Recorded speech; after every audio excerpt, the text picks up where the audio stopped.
built a tower made of paper and lies, stacked it high with the liar's disguise. But the wind's picking up, gonna blow it all down. A reckoning's coming to this hollow town. Tear it down, burn it up, let the light shine through. Trump's got the hammer, Musk lights the fuse. No more chains, no deep state blues. The eagle's screaming, we got work to do.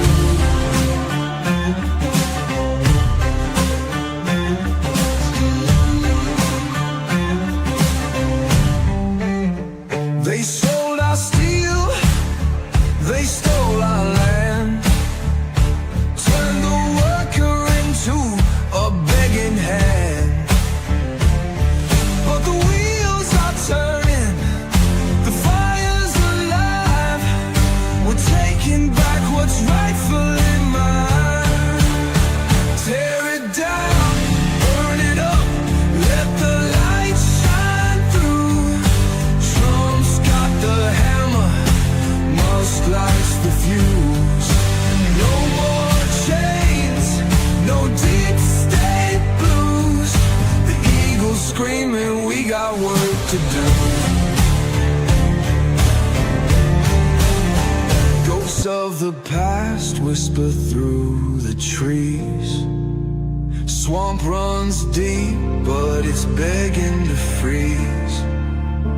Freedom ain't given, it's a fight to the bone. Stand your ground or be overthrown. Tear it down, burn it up, let the light shine through. Trump's got the hammer, Musk lights the fuse. No more chains, no deep state blues. The eagle's screaming, we got work to do. Our work to do.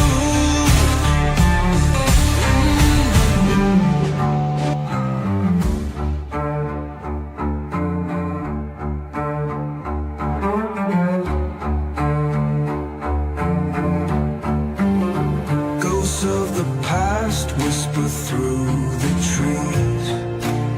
Swamp runs deep, but it's begging to freeze. Freedom ain't given, it's a fight to the bone. Stand your ground or be overthrown. Tear it down, burn it up, let the light shine through. Trump's got the hammer, Musk lights the fuse. No more chains, no deep state blues. The eagle's screaming, we got work to do.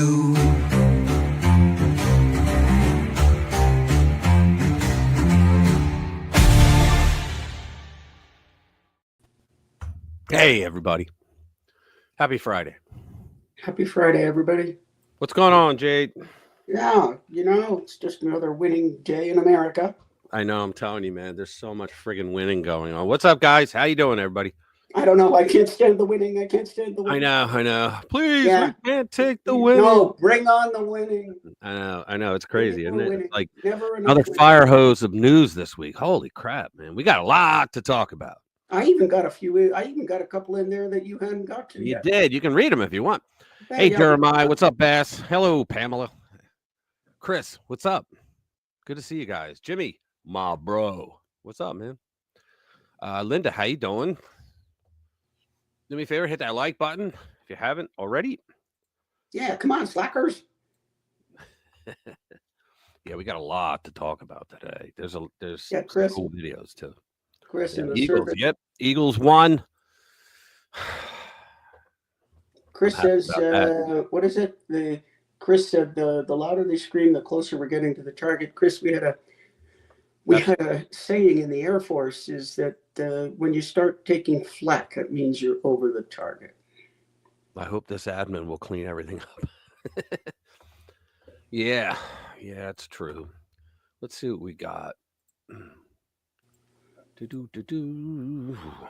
got a couple of stories for us tonight? Oh, yeah, we got just a few. Let's wait for a couple more people. So, how's everybody doing? You guys watch the game? Don't tell me you didn't. We were all glued to it, man. And I'm not just saying this because it was the Eagles. It was one of the better Super Bowls I've watched, and I've watched them all. I thought it was a really good game. You're going to think I'm a heathen. Huh? You're going to think I'm a heathen. All right, well, then you're gone. No. I'm not into. You were for the Chiefs? I'm not. I know I'm not into spectator sports. Oh, that's all right.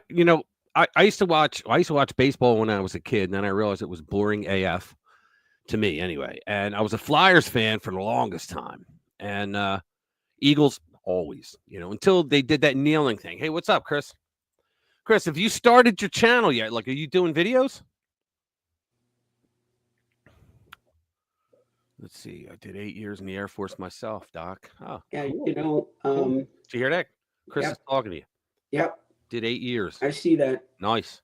Yep. Thank you for your service. What was I going to say? Yeah, baseball, you find that it's mostly fun when you drink a whole lot of beer in the stands. That, or when you're playing the game yourself. Oh, now, if you're playing, it's kind of amusing. But, yeah, it is. If you ever really objectively watch a baseball game, and I'm sorry in advance to anybody who's a real baseball fan, but it really is boring. And then, I mean, that things don't happen quickly because you have people there with these cards that are, I don't know, they're like these huge cards. Just saying. And they're writing down everything that happens. Oh, man. Everything that happens. Yeah. You ever hear George Carlin when he does the difference between football and baseball? It's hilarious. I probably have. Because in baseball, you like, if it rains, you don't play. Football, who gives a shit? You're playing anyway, right? I think it's mostly fun when it's snowing and they play. Yeah. I think that's amusing. He also says, with baseball, it could go on forever. You don't know when it's going to end because you go in extra innings or sudden death. I remember back in the day, there was a game, and it was one of the Montreal Expos games, and it went on, and Fernando Valenzuela was one of their pitchers. Wow. Couldn't speak English. And it went on and on and on. And yeah, at the end, the teams, like, they substituted in Fernando Valenzuela. Wow. He was a pitcher. They substituted him in for an outfielder because they didn't have anybody else. There was nobody else that hadn't. Wow. I think it went like 17 or 18 innings or something. Wow. I mean, it was like way Let's into get this party started. That's a lot of innings. Yeah. All right, here's some of the stuff we're talking about. Look, the media wants Trump dead, and they're not even hiding it. They really aren't. USAID drove the entire Russia collusion hoax. Now, I thought Hillary paid $9 million and Barack paid $1 million to Perkins Coie, the law firm that started it all. Trump will not get this. I love this. Trump will nominate free speech lawyer to public diplomacy role. Doge employee popped into IRS HQ and sent everyone into a panic. I put a meme out that said, the same people that wanted 87,000 IRS agents to audit you are terrified of one man auditing them. Think about it. Doge workers energetic and dug in despite the threats against them. Tom Homan referred AOC to the Deputy Attorney General because she's interfering. She went online and told illegals how to evade ICE. Yeah, she held like Congresswoman. She held like 2 webinars, I think it was. Yeah, she's a congresswoman, for goodness sake. Yeah. Can you believe this shit? Aiding and abetting. New York City cries highway robbery after Secretary Noem's clawback. A clawback is when you pull the money. Clawback leaves them holding the bag. Oh, well. And then top NIH official during COVID-19 who admitted agency-funded gain-of-function research in China suddenly resigned. We'll go over that. And we got a lot more up here. Let's do the first one. Come on. Revolver. Look, the media wants Trump dead and they're not even hiding. Our media has gone from telling whoppers to fully exposing itself as a weaponized arm of the left's globalist agenda. And no one has taken on that job with more vim and vigor. What's vim? With more vim and vigor than the New York Times, the old gray lady. The truth is, the New York Times was never so called newspaper of record. It never was. They just call it's like Dallas, we're America's team. Nobody called you that. You did. That title gave them way too much credit and let them hide behind the illusion that they were some deeply respected voice of American news. It was all a lie. It's true. The truth is that it was just a cover for decades of propaganda. I mean, they have been a propaganda arm since they started, talking decades ago. And for a while, they literally supported Hitler during the war. They wrote op-eds supporting the Nazis. And for a while, it worked. But eventually, the fake news and propaganda got so out of control, it always does, that no amount of spin could hide it. But these days, the cat's totally out of the bag. What bag are these cats in? And everyone knows the Times isn't some neutral news outlet. We beg to differ.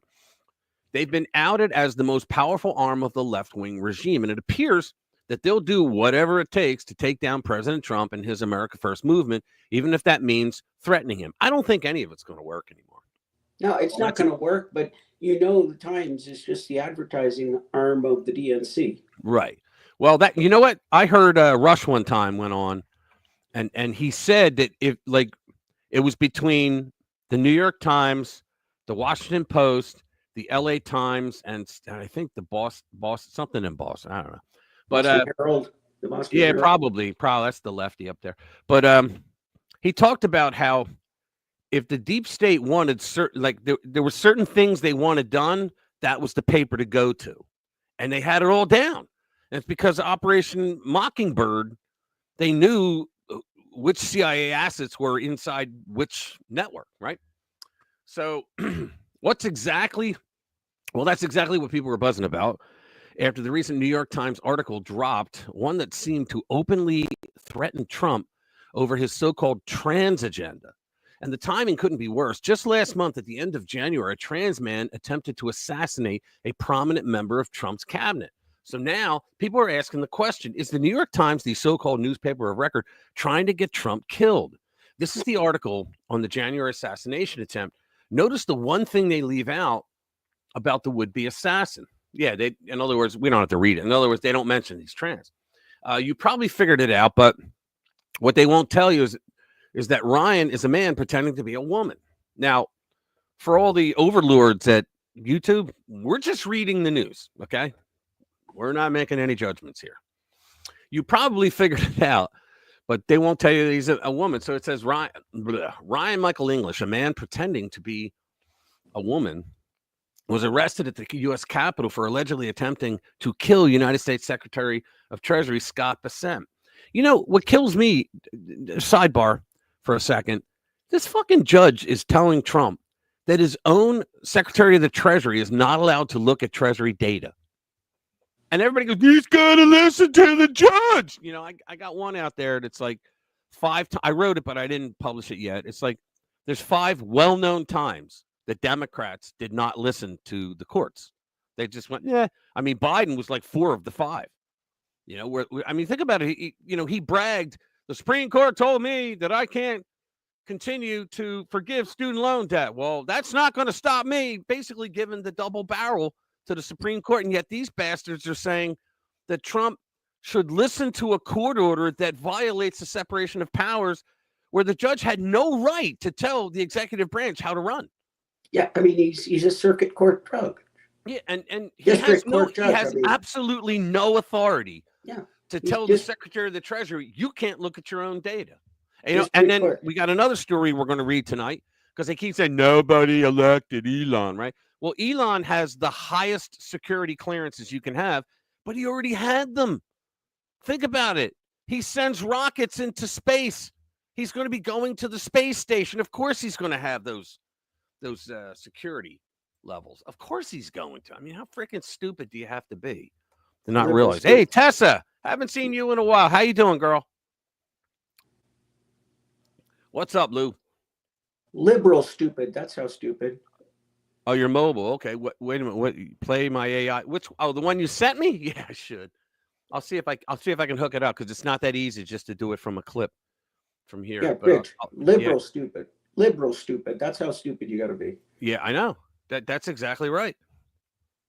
That's crazy, man. It's just crazy. Good. I'm all right. Feeling icky today. Yeah, well, I've been feeling icky for like 3 weeks now. Yeah, I've been sick. Programmer instead of forensic people. Yeah. The programmers are the forensic people. They write the algorithms that can get to the data the proper way. So they are the forensic accountants, the programmers that are writing these things. Plus, they have the forensic accountants with them. Let's do the next one. Let's see. What am I going to do?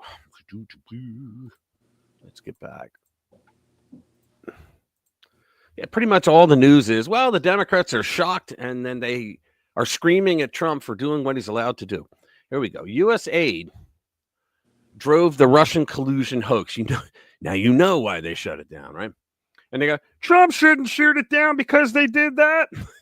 U.S. aid is no more. What's left of the desiccated corpse of this agency has been absorbed by the State Department, with most of its, let me make it better, with most of its workers laid off, and its overseas mission shut down. The veneer of aid work has been obliterated thanks to the work of President Donald J. Trump and DOGE, which uncovered a litany of wasteful spending, up to $2 trillion. In the first day, they found $2 trillion. It was a primary driver of favors and pork for the political class. This is why, look, guys, this is one of the main reasons why they wanted to get rid of Trump, because they feared he was going to do this all along. Because what this is, I did a video on it and I wrote a story on it. This kills them. Without the U.S. aid money, and the freaking State Department under Antony Blinken, he was spending State Department money on the same shit that U.S. aid was. In other words, what U.S. aid was used for was to keep the globalist agenda alive around the world and the American globalists in charge of it. That's all it was. And they just lost it all. They lost it all. You would think with the pricks like George Soros, with all his money, that he would have funded this stuff. No, not at all. They had USAID doing it all. Unreal. The agency also played a part in the impeachment of Trump, subsidizing and being a quasi-lured protector of the Organized Crime and Corruption Reporting Project, which is supposed to be independent, but was anything but when you review the dynamics. USAID approved its staff hires and action plan. Really? And OCCRP was cited numerous times in a CIA whistleblower's complaint that launched the Ukraine quid pro quo circus. So it's not too shocking that U.S. aid was also involved in the Russia collusion delusion. Public's Michael Schellenberger and Alex Gutentag once again dove into this sordid world, supposed NGO, none of them were NGOs, activity and government funding. They found that OCCRP pushed the Trump Russian bank money laundering myth. Yeah, that was the whole Alpha Bank thing, the bullshit. And it was the guy that a DC jury let off the hook, right? I forget his name, Solomon. I forget his first Mike or Mark Solomon, I think it was. I forget. But it was a Clinton lawyer, okay? And the Clinton lawyer, he had hired people in the past that were tech people, and they worked in the Trump building, okay?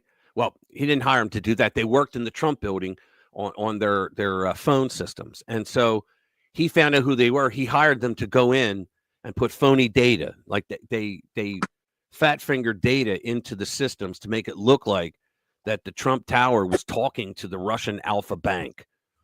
I mean, it's just unbelievable what these fucking people did. And now, so we don't have to get into it. So in other words, they funded U.S. aid. Your tax dollars funded the Russia collusion hoax. It's the balls on these people, the balls on Hillary Clinton to continue to say that he was an illegitimate president because Russia helped him. It's just unbelievable. Unbelievable. But the Democrats have never questioned the results of an election. Never. Oh, come on. It's beneath them. They would never do that. Let me see how you're just outside of the Netherlands. Hey, what's up, 42? How you doing, man? Good to see you. Let's see. Let's do the next one. Here we go. This is awesome. Trump will nominate free speech lawyer to public diplomacy role. You got to love this. U.S. President Donald Trump is set to nominate a slate of top State Department officials, including the third highest ranking position at the agency and several crucial posts overseeing arms control in the Middle East and South and Central Asia, according to a list of nominees from the White House dated February 11th obtained by Semaphore. I hope that's how I pronounce it. I hope I didn't murder the name.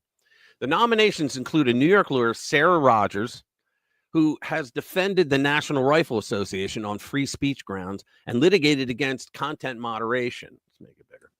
Her appointment to be under the Secretary for Public Diplomacy, a role that had in the Biden administration been involved in efforts to combat false information, in other words, truth, on social media, signals that the Trump administration is planning to globalize its push to force social platforms to allow a wider range of speech. Exactly.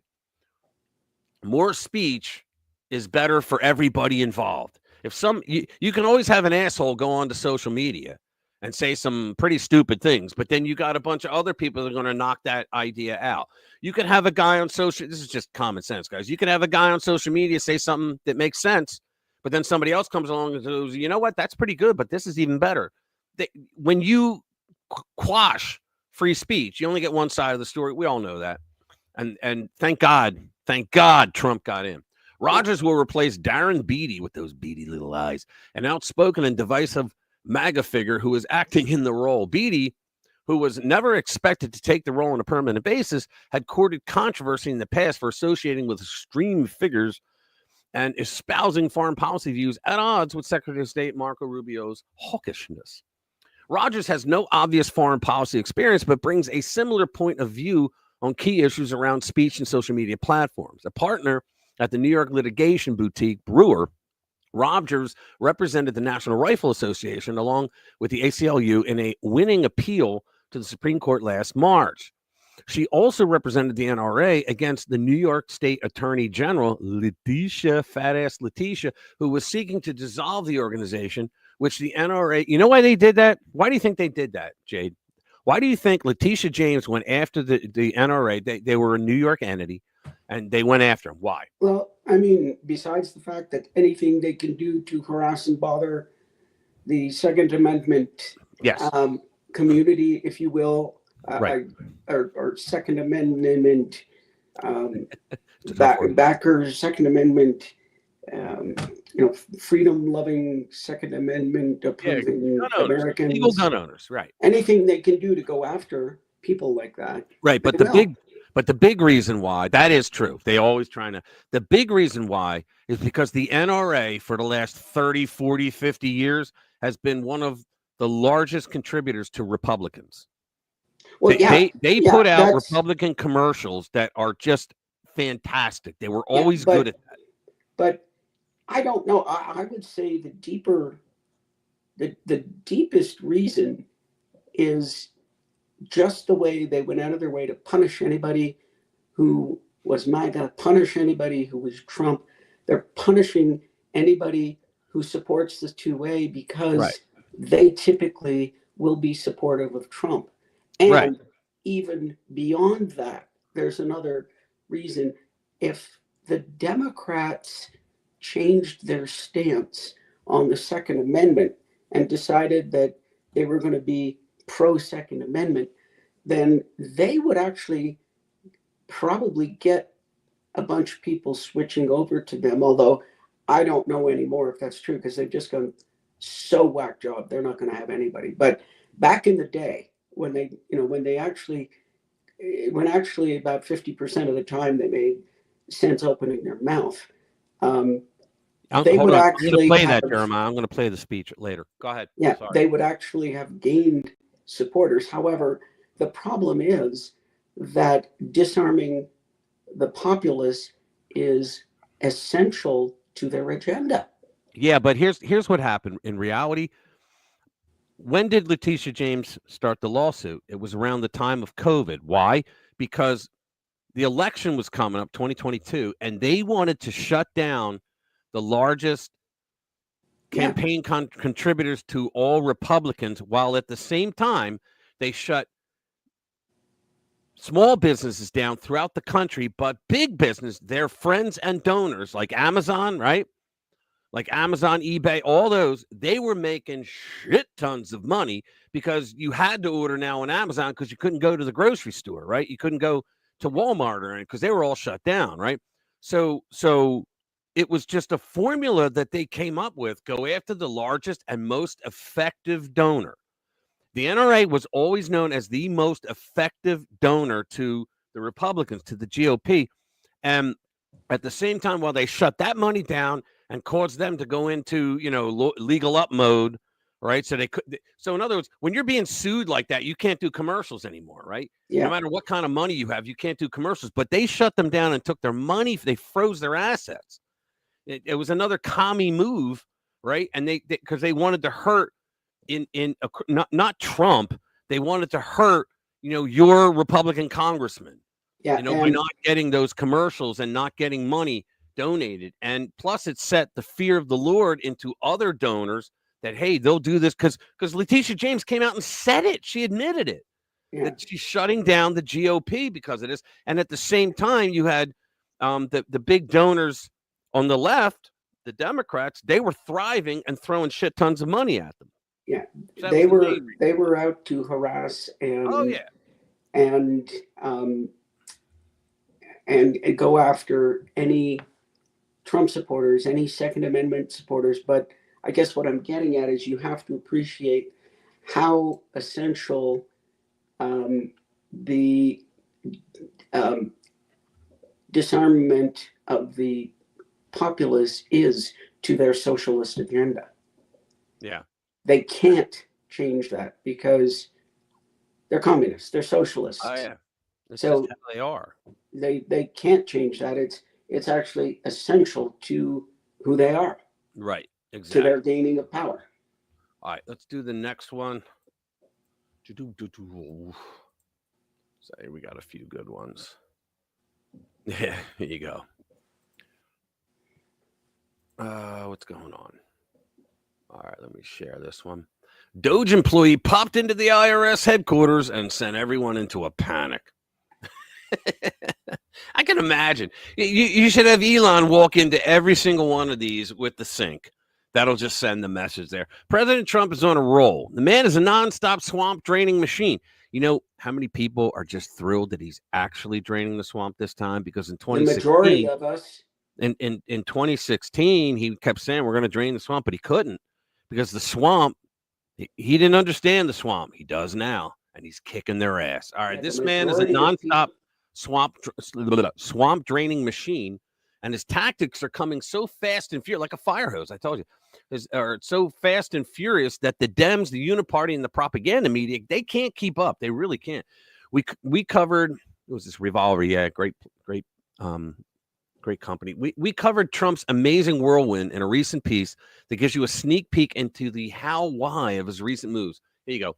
President Trump rolled back into the D.C. swamp like a boss on a mission. Sure, in 2016, they took D.C. by storm, but not like this. This time around, it's different. Everyone sees it and feels it too. Even some experts like Mark Halperin have been left speechless watching Trump steamroll, not just the fake news media, but the entire Dem party. Mark says he has never seen anything like this. Once again, President Trump is changing the game. He's a man who has learned from the past. You gotta love it, man. And now he knows exactly how to play these bad guys like a fiddle. Jason Cohen, quote, I'm paid to not be baffled or speechless. That's my job. I am baffled and somewhat speechless. The Democrats are nowhere on the field. The press is nowhere on the field. I have never seen anything like not just the activity, but the inability of his opponents to forget stopping him. They barely, with a few exceptions, even slowing him down. It's right. That's right. It's truly a sight to behold, but arguably one of the greatest moves is going after the fraud and abuse our crooked government has been unleashing on the American people for eons. See, I think Trump knew, and Elon concurred, you go after the money. Without the money, these fucking people aren't going to do anything for free, right? They're lazy bastards. Go after the money, and it's like cutting the head off, right? Now, with Elon Musk, he's taking a chainsaw to the bloated, corrupt agencies like USAID and the Department of Education. And now the gauntlet, and they're going, no, but the children. States can do it. They did it before. That Democratic Party prank known as President Jimmy Carter made him a cabinet position. And now the gauntlet has been thrown down on one of the biggest swamp cronies of them all, the IRS. Here we go. Doge workers arrived today. Gavin Klager and others arrived today at the IRS. Do you expect to close the IRS, or what are you expecting? No, I don't expect it, but I think that the Internal Revenue Service will be looked at like everybody else. Just about everybody's going to be looked at. So it's they're doing a hell of a job. It's an amazing job they're doing. And that force is building these. I call it the force of super geniuses, but it's building. And they go up and they talk to some of the people about certain deals, and the people get all tongue-tied. They can't talk because these people get it. They're very smart people. We need smart people. Yes. Exactly. Says President Trump has unleashed his team of super geniuses. They're all like 19, 20, 21, and 22 years old. And they're already knocking on the IRS's door. Because you know what, guys? You and me here at the IRS, we cringe, right? Shit, they're at the door? What? These guys are like, who's that? They don't give a shit. As it turns out, a Doge employee popped into the IRS and sent shivers down everyone's spine. CNN. At least one member of Elon Musk's Department of Government Efficiency team visited the Internal Revenue Service offices in Washington on Thursday as part of its mission to evaluate and potentially downsize government agencies. Two people familiar with the matter told CNN, which means they don't exist. The Doge member, Gavin Klager, whatever, made a series of requests, including a description of what each business unit in the IRS does. Can you imagine some 19-year-old kid with fucking pimples on his face, probably eating a protein bar and drinking a Gatorade, is telling an IRS guy, hey, you think you can get me these documents? Oh, man, tell me what you guys do. What each business unit in the IRS does. You got to love it. What's it looking to deliver on in the next 90 days and what risks each unit currently faces, according to one of the sources. See, that's what Elon does. Like what have you done in the last 90 days for this company? And most people are like, I got to look that up. It was not immediately clear whether Klager accessed any IRS systems, but the source said it seemed he's just getting a lay of the land at the moment. Yeah, because he's coming. They're coming back. While there was no indication Thursday that sensitive IRS information had been accessed. The visit had staffers on edge. Did you see it was Dana Bash, where she got bashed by Kristi Noem, where she said, so you're okay with Elon Musk having access to your data? And she goes, yeah, absolutely. Why? We asked them to come. and she's like, so it's okay for their personal information. I'm sitting there going, this is the lamest attack CNN ever did. So no one's allowed to look at that shit unless they have a certain clearance. And we have another article here that's going to explain all the clearances that Elon has. And so for Dana Bash to say that, Kristi Noem just kicked her ass. That's one of the stories we're going to do. And I have the video. It says, oh, they're scared, all right. Just look at the Dem senator of Oregon melting down and running cover for the IRS. Ron Wyden. No. My office is hearing that Doge is now at the IRS. That means Musk's henchmen. See, this asshole doesn't realize that even his own constituents don't like the IRS. Nobody likes the IRS unless you work there. And I think half of them don't like it either because you get an automatic audit each year. But still, this asshole, this is what I love about Trump. He's forcing them to defend the things that all the people that voted for him hate. It's a great way to go. So that means Musk's henchmen are in a position to dig through a trove of data about every taxpayer in America. Yeah, like that's what they want to do. And if your refund is delayed, they could very well be the reason. When I say, fuck you, because you shouldn't have to rely on a refund. Yeah, think about this. If they number two, I call bullshit. Well, yeah, you know what? Ronald Reagan once said, I think, because somebody gave him the idea. I think a libertarian gave him the idea. It was probably Jack Kemp, and he said, why don't we stop doing this they take it out of your paycheck every week. Why don't we make everybody write a check every week to the government? And the Dems were like, no, you can't do that. No, it's easier to. Yeah, of course it's easier. Because if you make somebody write a check and mail that sucker in each week, guess what? The income tax will be dead. Because the American people really do run this country. When you have enough people like we did in this recent election, they have to comply. There's no other way. Which is why these a-holes like Ron Wyden are still trying to fight back. But people that are reading this go, oh, so my thing could be delayed because of them? No, bullshit. And they all know that they're full of crap. Gotta love it, right? They're getting all wrapped up that Elon Musk and his team, all of whom have top security clearances, are getting a look at some read-only data. And the fact is that they ignore. Fuck you, Jimmy. Yeah, you may have heard that there was a China hacked into the Treasury Department. There was a big leak of data about a month before. I think it was in December. So it was after the election, but before Trump was inaugurated. And there was like this huge leak of data. You don't see that being popularized on Biden's watch. Not at all. Nobody seems to care about that. Yeah, well. But they care about Elon Musk. It's the lefties, right? Here's another good one to Yeah, follow. and what's his name? Was it Chuck Schumer that says, oh, what's he going to do with the data? He's going to do what he always does, make more money. But you know what? These clowns.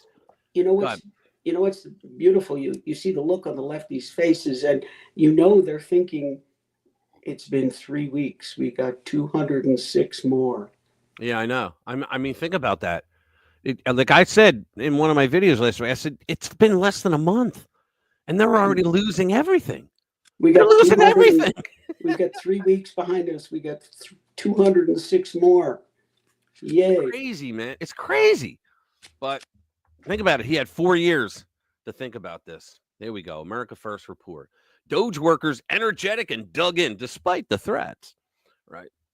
Epoch Times. So after reporters revealed the names of multiple Department of Government Efficiency Doge employees, threats have proliferated. Yeah, well, we're the violent ones, right? We're the ones that walked through open doors by cops and adhered to the velvet ropes, right? Taking selfies. That's violent. But these assholes are throwing threats. We got some others later on that I'm going to play where the media is saying that Elon should be killed.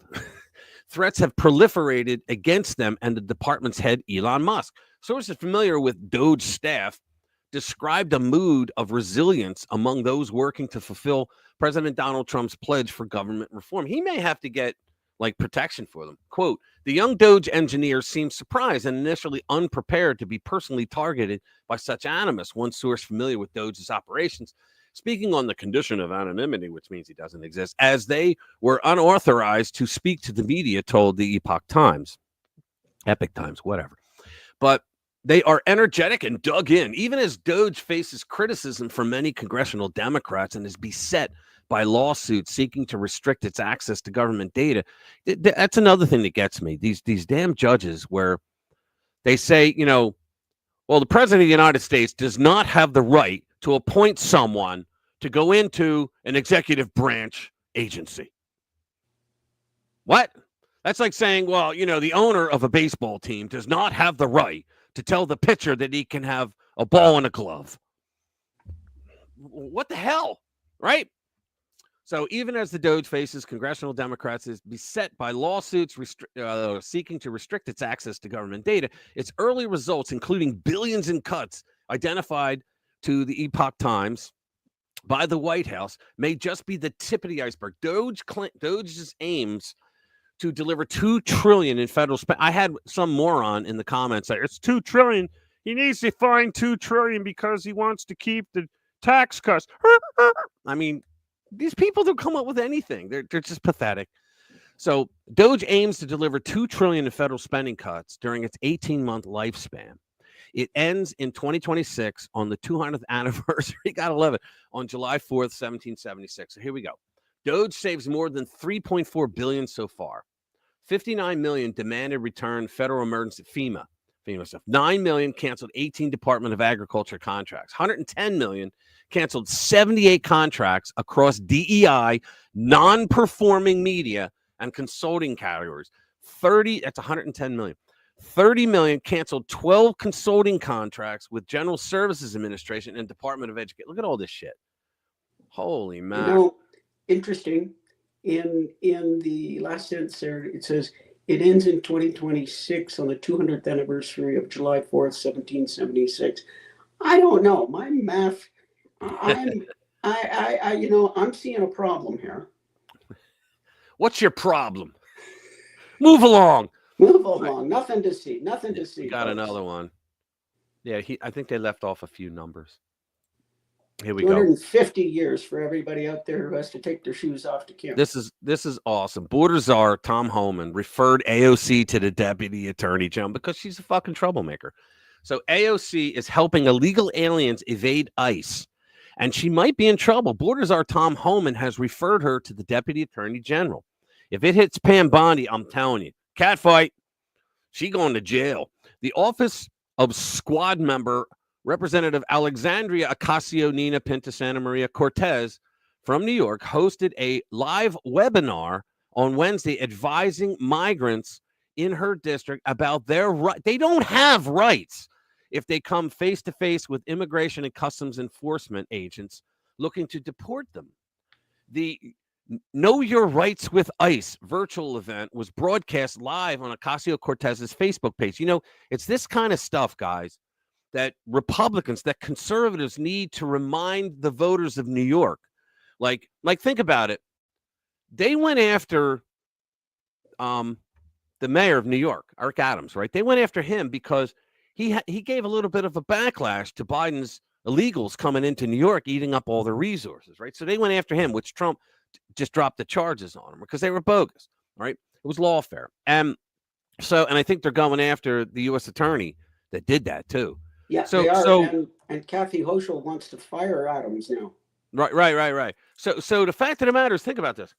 So you have people in New York that were furious with the illegals coming in, which forced Adams to come out and say something. Because at first he was trying to blame, Greg Abbott, governor of Texas, because he was sending them up there, right? And then when people said to him, hey, asshole, you're getting like 1% of what they get every single day on the Texas border, right?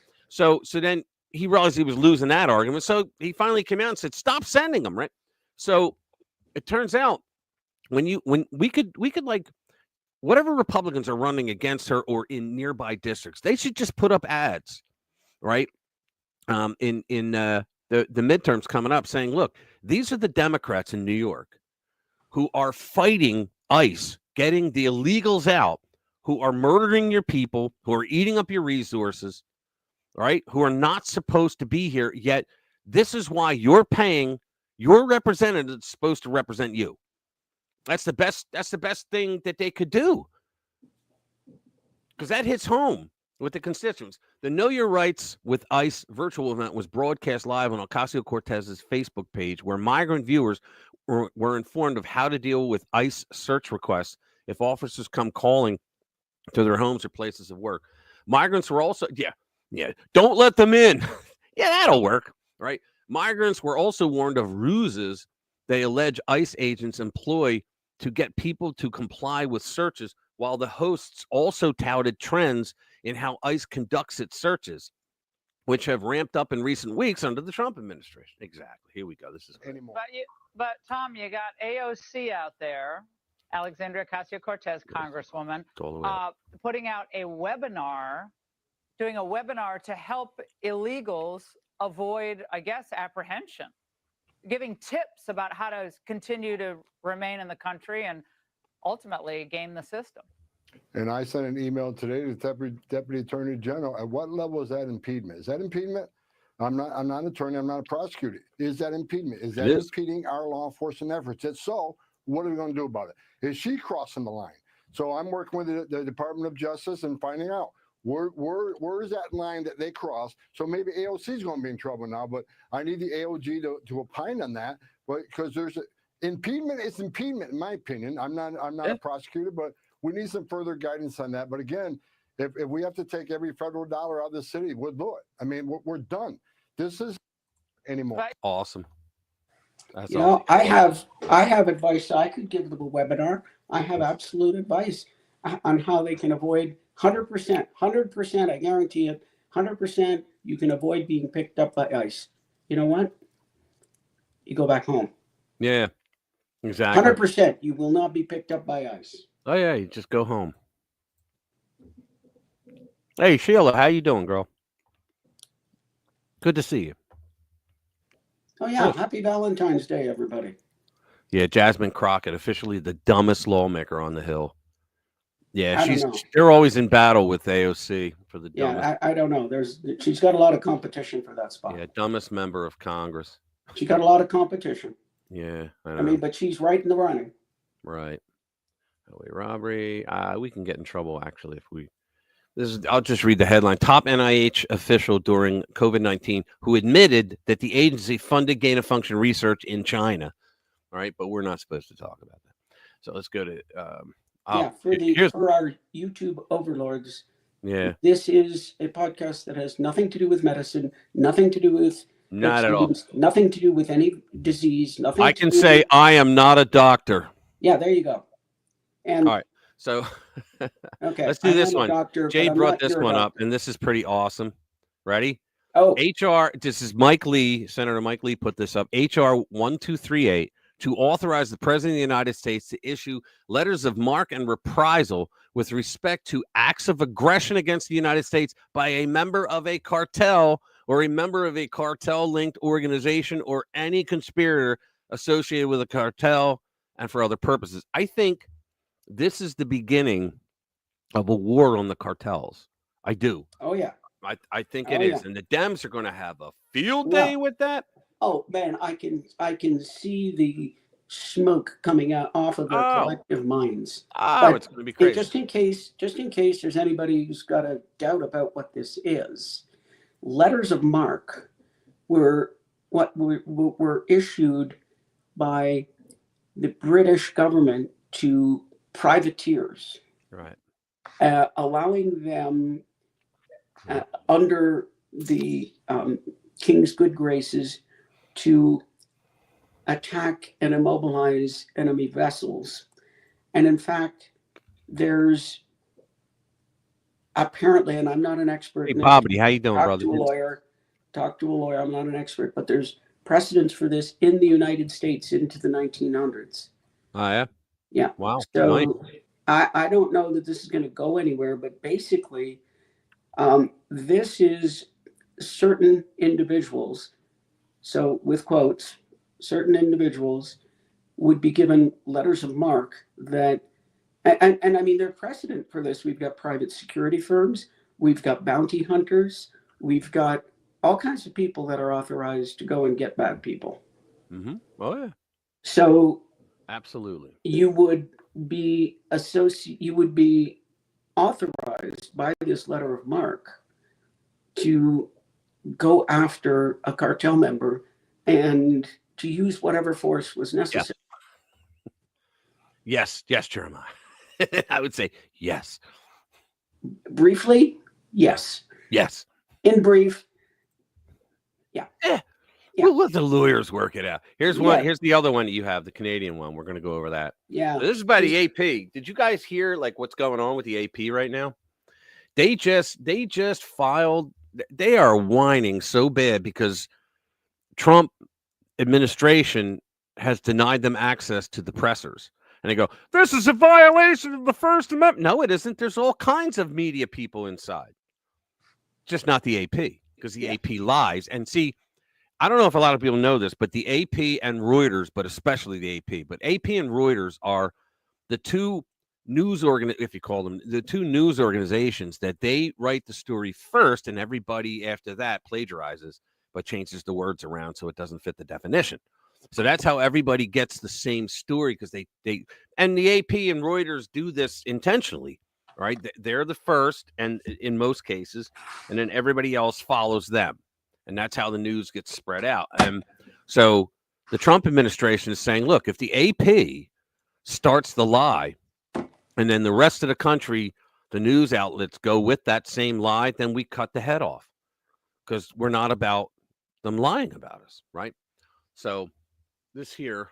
Anyway, this is the link I found to the story. This all started when I was talking to my cousin the other night, and we were talking about the tariffs, and I was kind of going on about, listen, it was mostly a negotiation tactic, and he was saying that, you know, he looked up the stats for the southern border and the northern border, and, you know, he said that what comes from Canada is like not even a drop in the bucket. And you know, I told him I agree, we have to get the southern border, but two things. Number one, it's really easy to get illegals into Canada, and then they can cross into the United States.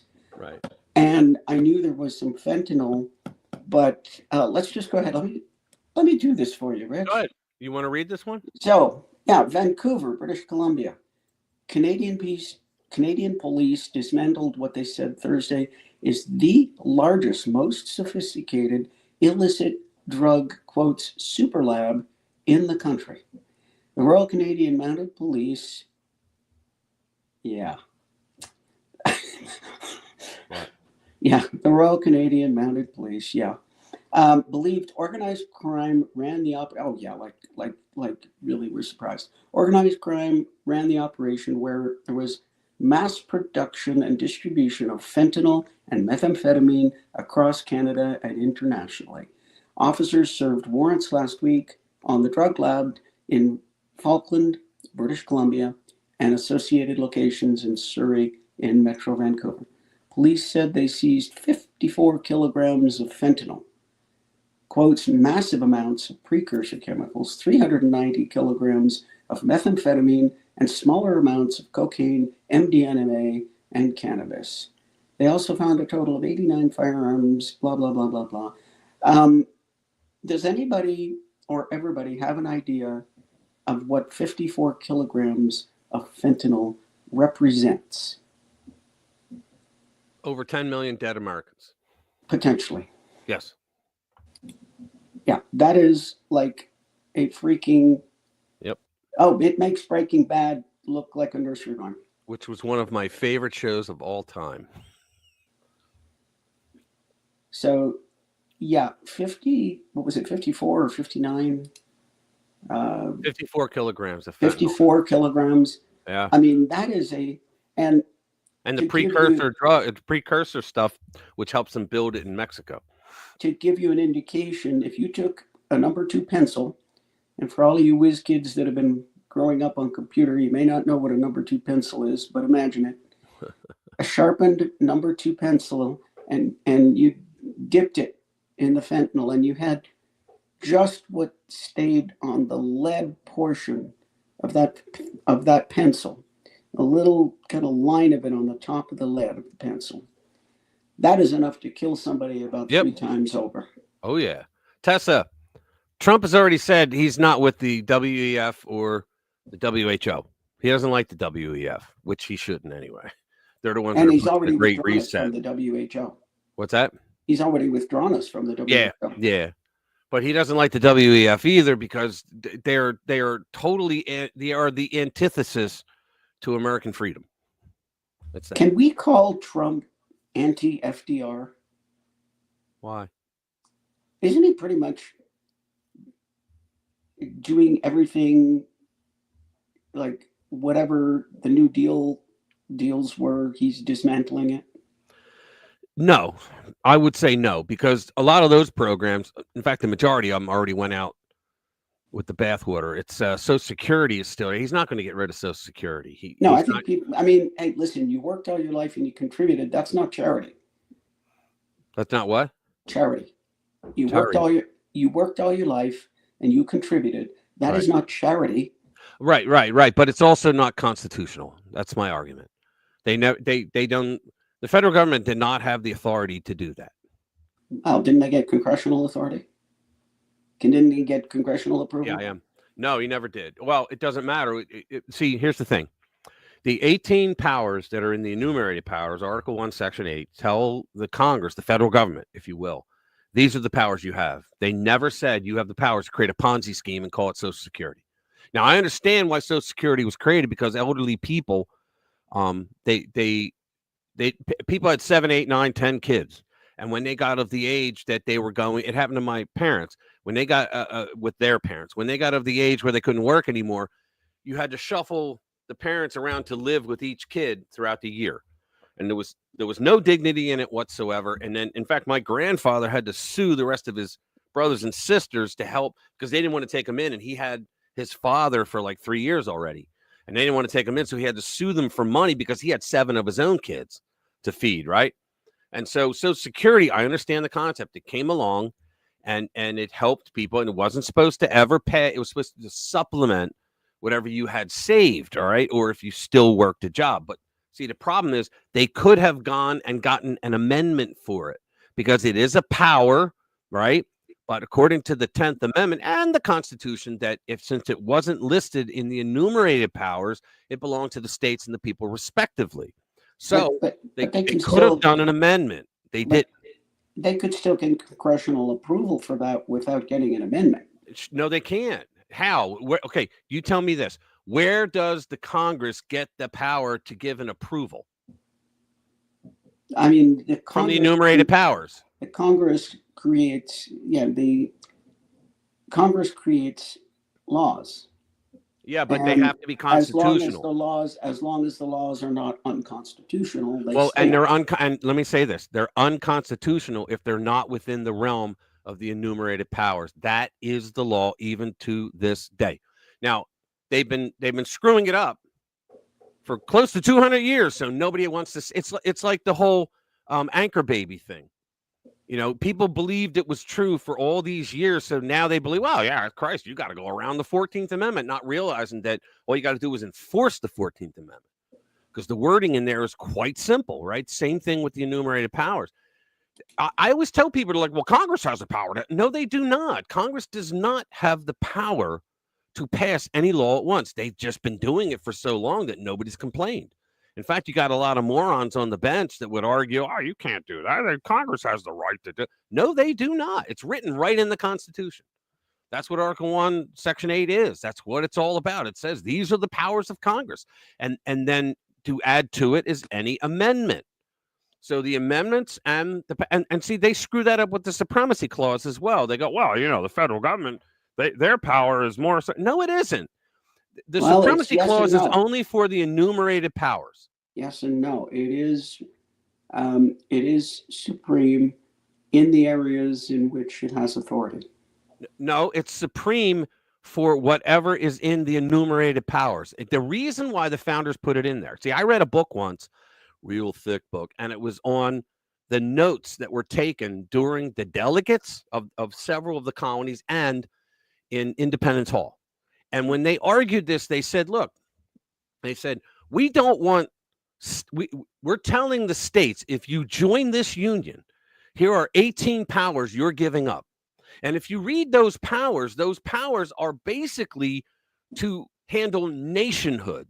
Yeah, it's to do with war and immigration. Right. And it's to handle nationhood so that the states didn't.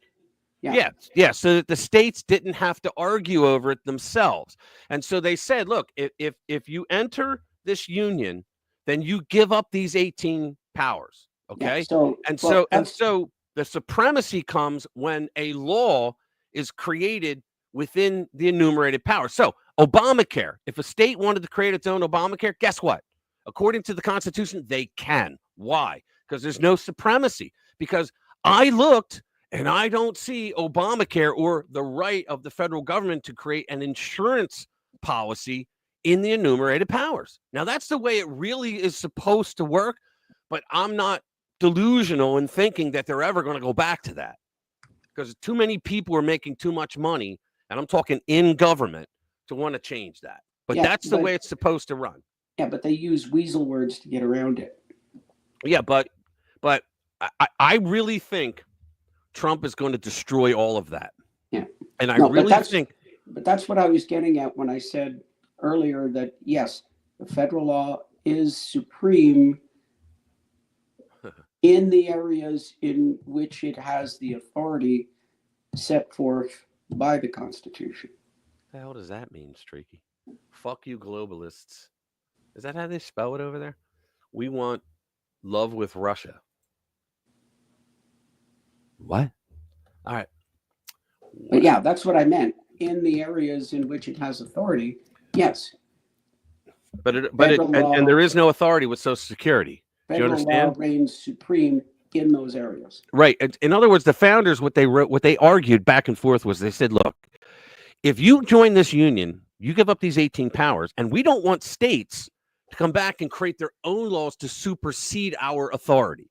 So that's why they wrote the Supremacy Clause.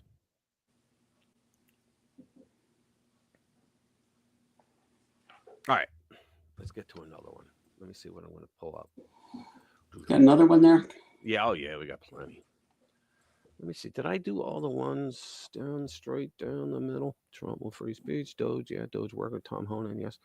So did we do the AOC one? Yeah, we did.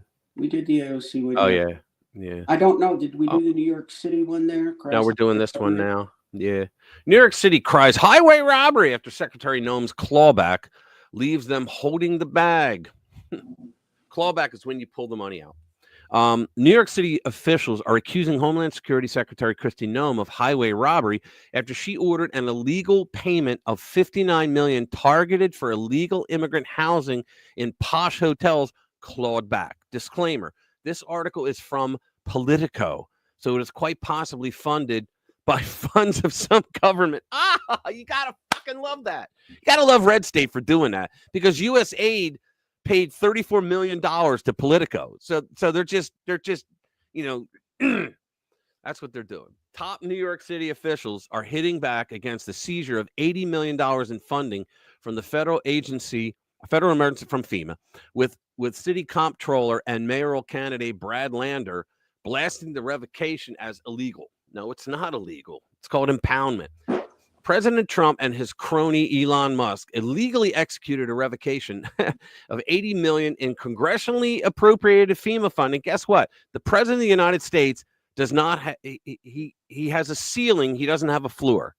Okay. When Congress appropriates, say, $80 million, okay, they say, guess what? You can't spend more than 80, but we're not going to tell you that you have to spend all 80. So if he starts applying money out to certain programs that the money was appropriated for, he could turn around and later on, like a year later, you know what? Circumstances have changed there. We put 30 million over it. We don't need the 30 million there anymore. We're just going to do impoundment. We're going to pull it back. We're going to let it sit there, and we'll use it for something else that comes along, or we'll give it back to the Congress. They never give it back to the Congress. I'm not sure it's quite that easy. Because it's just most people don't do it. The president can't overrule Congress on the spending, but that's not. Wait. That's not overruling Congress. What's basically, like I just said, impoundment, it's in the Constitution. It means that the Congress says, here's the ceiling. You can't spend more than 80 million. We just appropriated that. But there's no floor. In other words, they could, because it's been done all throughout history. They could say, okay, thank you for that money, but we don't really need it, so we're just going to impound it. We're not going to spend it. We're going to leave it right here. Now, they can't spend it on anything else other than what it was appropriated for, but they don't have to spend it. The executive branch doesn't have to spend it. They don't. Yeah, but okay, what I was going to say, though, is there's another consideration, is even if money was appropriated and the spending was authorized, arguably some of these expenditures that they've gone after were basically illegal. Mm-hmm. Yes. And so you're able to illegal because they were funding things contrary to our Constitution. Exactly. They were funding global censorship. Illegal aliens.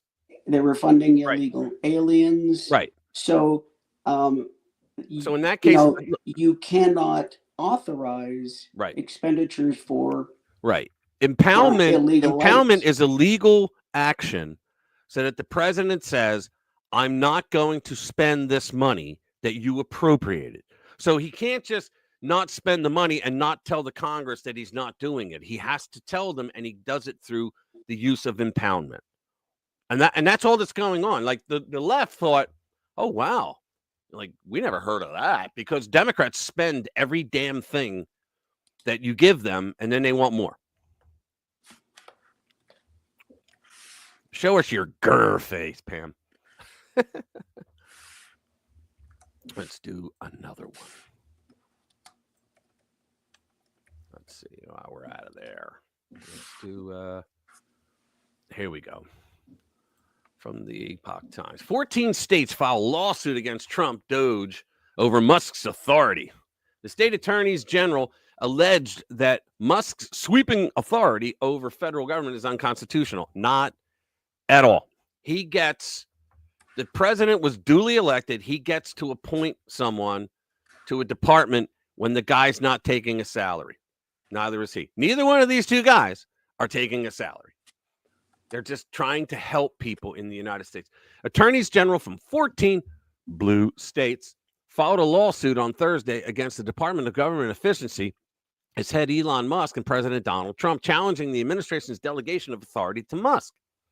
The group, led by New Mexico Attorney General Raul Torres, alleged that the sweeping authority granted by the Trump administration to Musk is unconstitutional because he has not been confirmed by the Senate. He doesn't have to be confirmed by the Senate. It's just a department. It's not a cabinet position. The attorneys general said in the lawsuit that Congress holds the power to enact laws and appropriate funds, and that the president lacked the authority under the Constitution to make unilateral changes to existing laws concerning the structure of the executive branch and federal spending. That's not what Trump is doing. They're full of crap. They argued that Trump had granted unchecked authority, there's no unchecked authority, to Musk without proper legal authorization from Congress and without meaningful supervision of his activities, enabling Musk to access sensitive data. He already has all the clearances, the security clearances that you need to do the work he's doing now. Data of federal agencies and causing mass chaos. No, the chaos and confusion is on the side of the Democrats because they're stuck with the double-digit IQ. For state and local governments. For attorneys general, the attorneys general asked the court to issue a temporary restraining order. In other words, lawfare, barring Musk and Doge from making any changes to the disbursement of public funds, canceling government contracts, accessing sensitive agency data, and altering agency data systems. Now, this stuff is not a surprise to anybody, but to the Democrats, it certainly is, but it shouldn't be, because this is all Trump and Musk talked about throughout the campaign.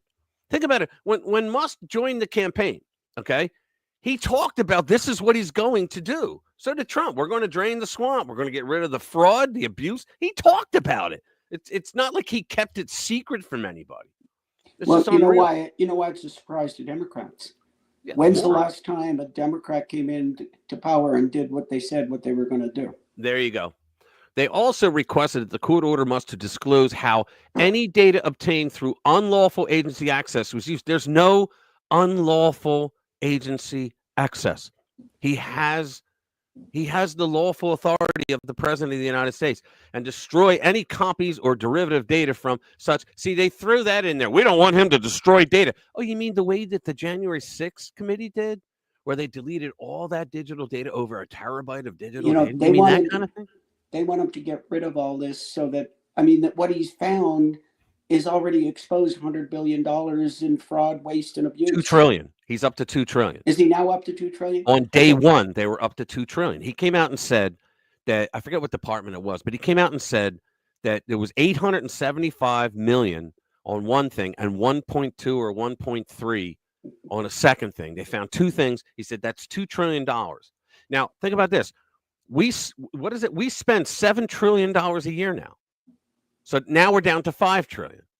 Hey, that's pretty good, don't you think? That's 2/7 of our expenditures. Listen, I just sent you an email with a link that I would like to bring up. Yeah, I'll bring it up. Let's see. Where am I? Yeah, I got it. Article, the Bronx. All right, let's read that one. We'll go back to the other one. The Bronx Daily. I didn't even know they had a daily. Criminal law. This is good. I first saw this in New York Post. Wow. Web searches for criminal defense attorneys reach all-time highs in Washington, D.C. You got to love it, man. They all know. See, that's why with every one of these confirmations, the Republicans were like going over their credentials, the nominees' credentials, so how are you going to handle this, handle that? The Dems were all like, so you going to go after us? Is that what you're doing? I'm not going to vote for you if you're going to go after us. In recent days, Washington, D.C., let me raise it. You can see it. In recent days, Washington, D.C. has experienced an unprecedented surge in web service searches for criminal defense attorneys, reaching levels never seen before. This spike reflects a city in turmoil, grappling with legal challenges that have sent shockwaves through its political and social fabric. Mark Mitchell, the head pollster at Rasmussen Reports, has provided an in-depth analysis of these historic developments, shedding light on the underlying factors contributing to this phenomenon. I had done a video on this where they're losing their. Well, did I do the video? I think I wrote the script, but I did a story on it anyway. They're losing their ever-loving mind. Yeah, I call them their ever-hating collectivist minds. Yeah, no, you did that one. Yeah, okay. A surge in legal scrutiny, guys. This is important because it means they're on the run. Right? The nation's capital has always been a focal point for political and legal activities. However, the recent increase in searches for criminal defense lawyers is unparalleled.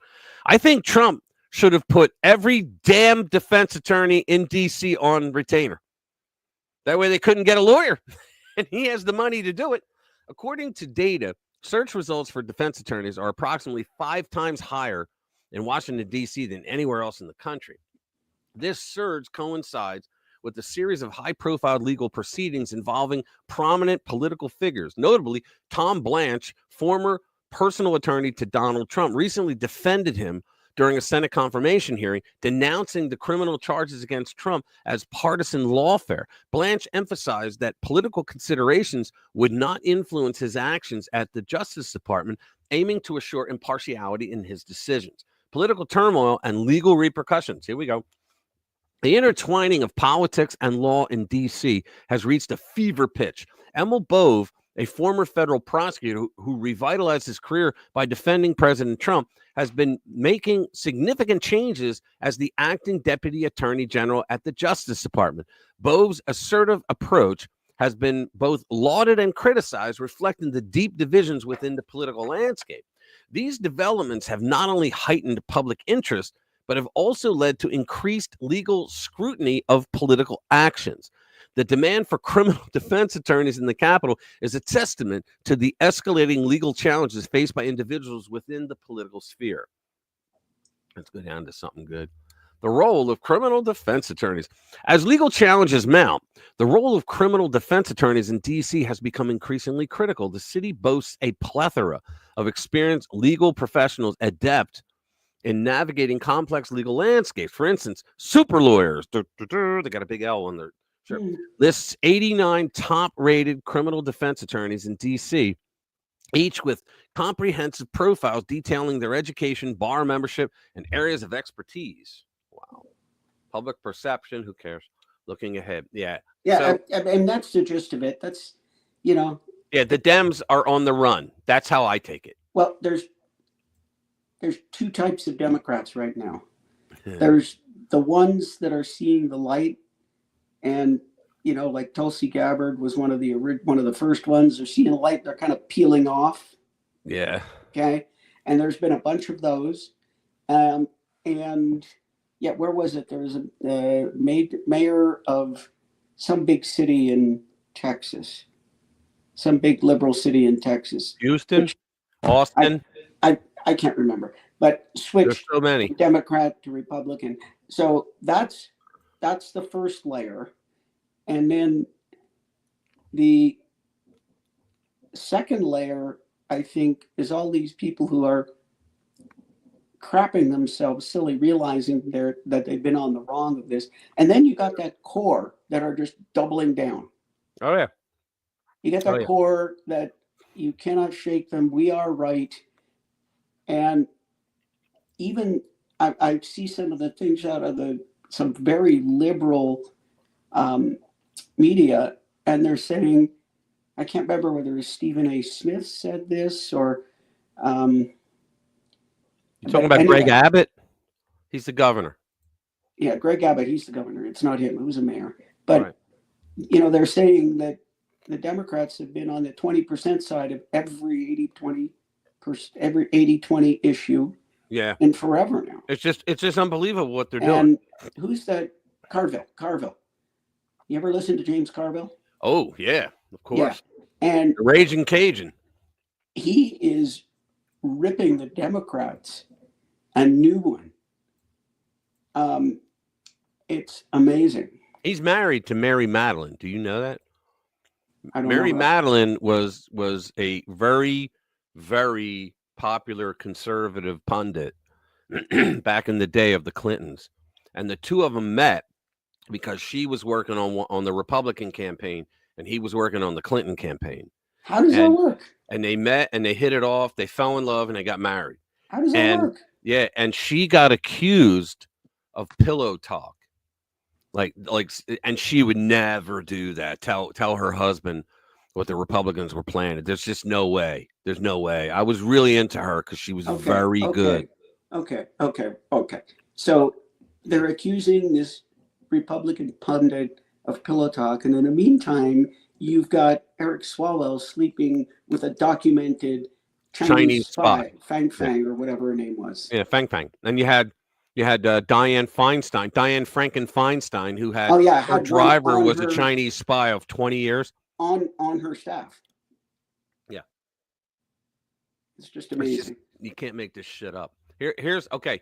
So to go with 2 stories ago, here is Elon Musk's security clearances. Ready? So it says Elon Musk has top security clearance. This is Independent Sentinel. Elon Musk has had top security clearance for years. He makes rockets for NASA.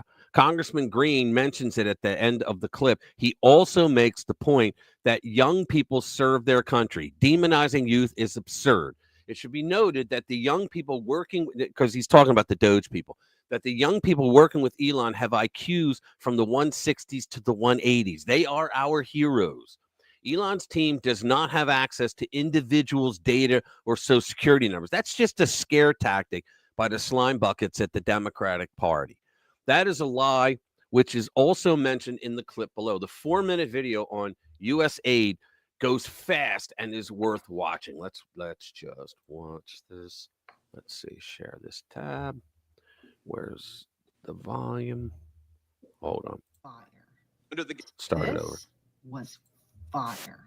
Under the guise of foreign aid, USAID has been an unapologetic front for a far-left agenda. It has become self-evident there weren't a handful of foolish policies, but rather a coordinated strategy of radical, idiotic, and often anti-American priorities. Idiotic, you say? Millions to teach Moroccans how to make pottery? The Moroccans were making pottery before we were a country. This entire debate today and the crocodile tears from Democrats just goes to show what's wrong with this town. Not a single Democrat I've heard has expressed dismay at the many examples of crazy, wasteful spending. I don't understand the objection to a deep dive in how we spend our money, but perhaps it's the fact that over the last several weeks, a massive surge has occurred in the search for a criminal defense attorney. There you go. That probably says it all. There you go, Jay. 5 times in this city, any other city in the nation. I'd like to remind the committee that President Kennedy unilaterally created USAID through an executive order in 1961. Yet the President Trump, orders a momentary pause after winning a mandate for reform, and Democrats cry, constitutional crisis. As long as you're spending other people's money, no one bats an eye. But the second you want to save taxpayer dollars, the swamp cries wolf, or in this case, unprecedented constitutional crisis. This breathless, fake outrage from the left is utterly insane. And you know what the American people, you know they can see right through it. The generosity of Americans and the blessing of giving aid to others has always been one of our most valuable. You guys are the groups. best. The American people have a proud history of championing aid to our fellow man, but lawless bureaucrats have poisoned that goodwill. Many USAID programs are wasteful and actively sabotage our diplomatic relationships by forcing woke ideology on our partners. Just look at PEPFAR, a beacon of hope in the fight against HIV/AIDS, yet the Biden administration even weaponized this crucial program, jeopardizing lives and undermining our relationship with African nations.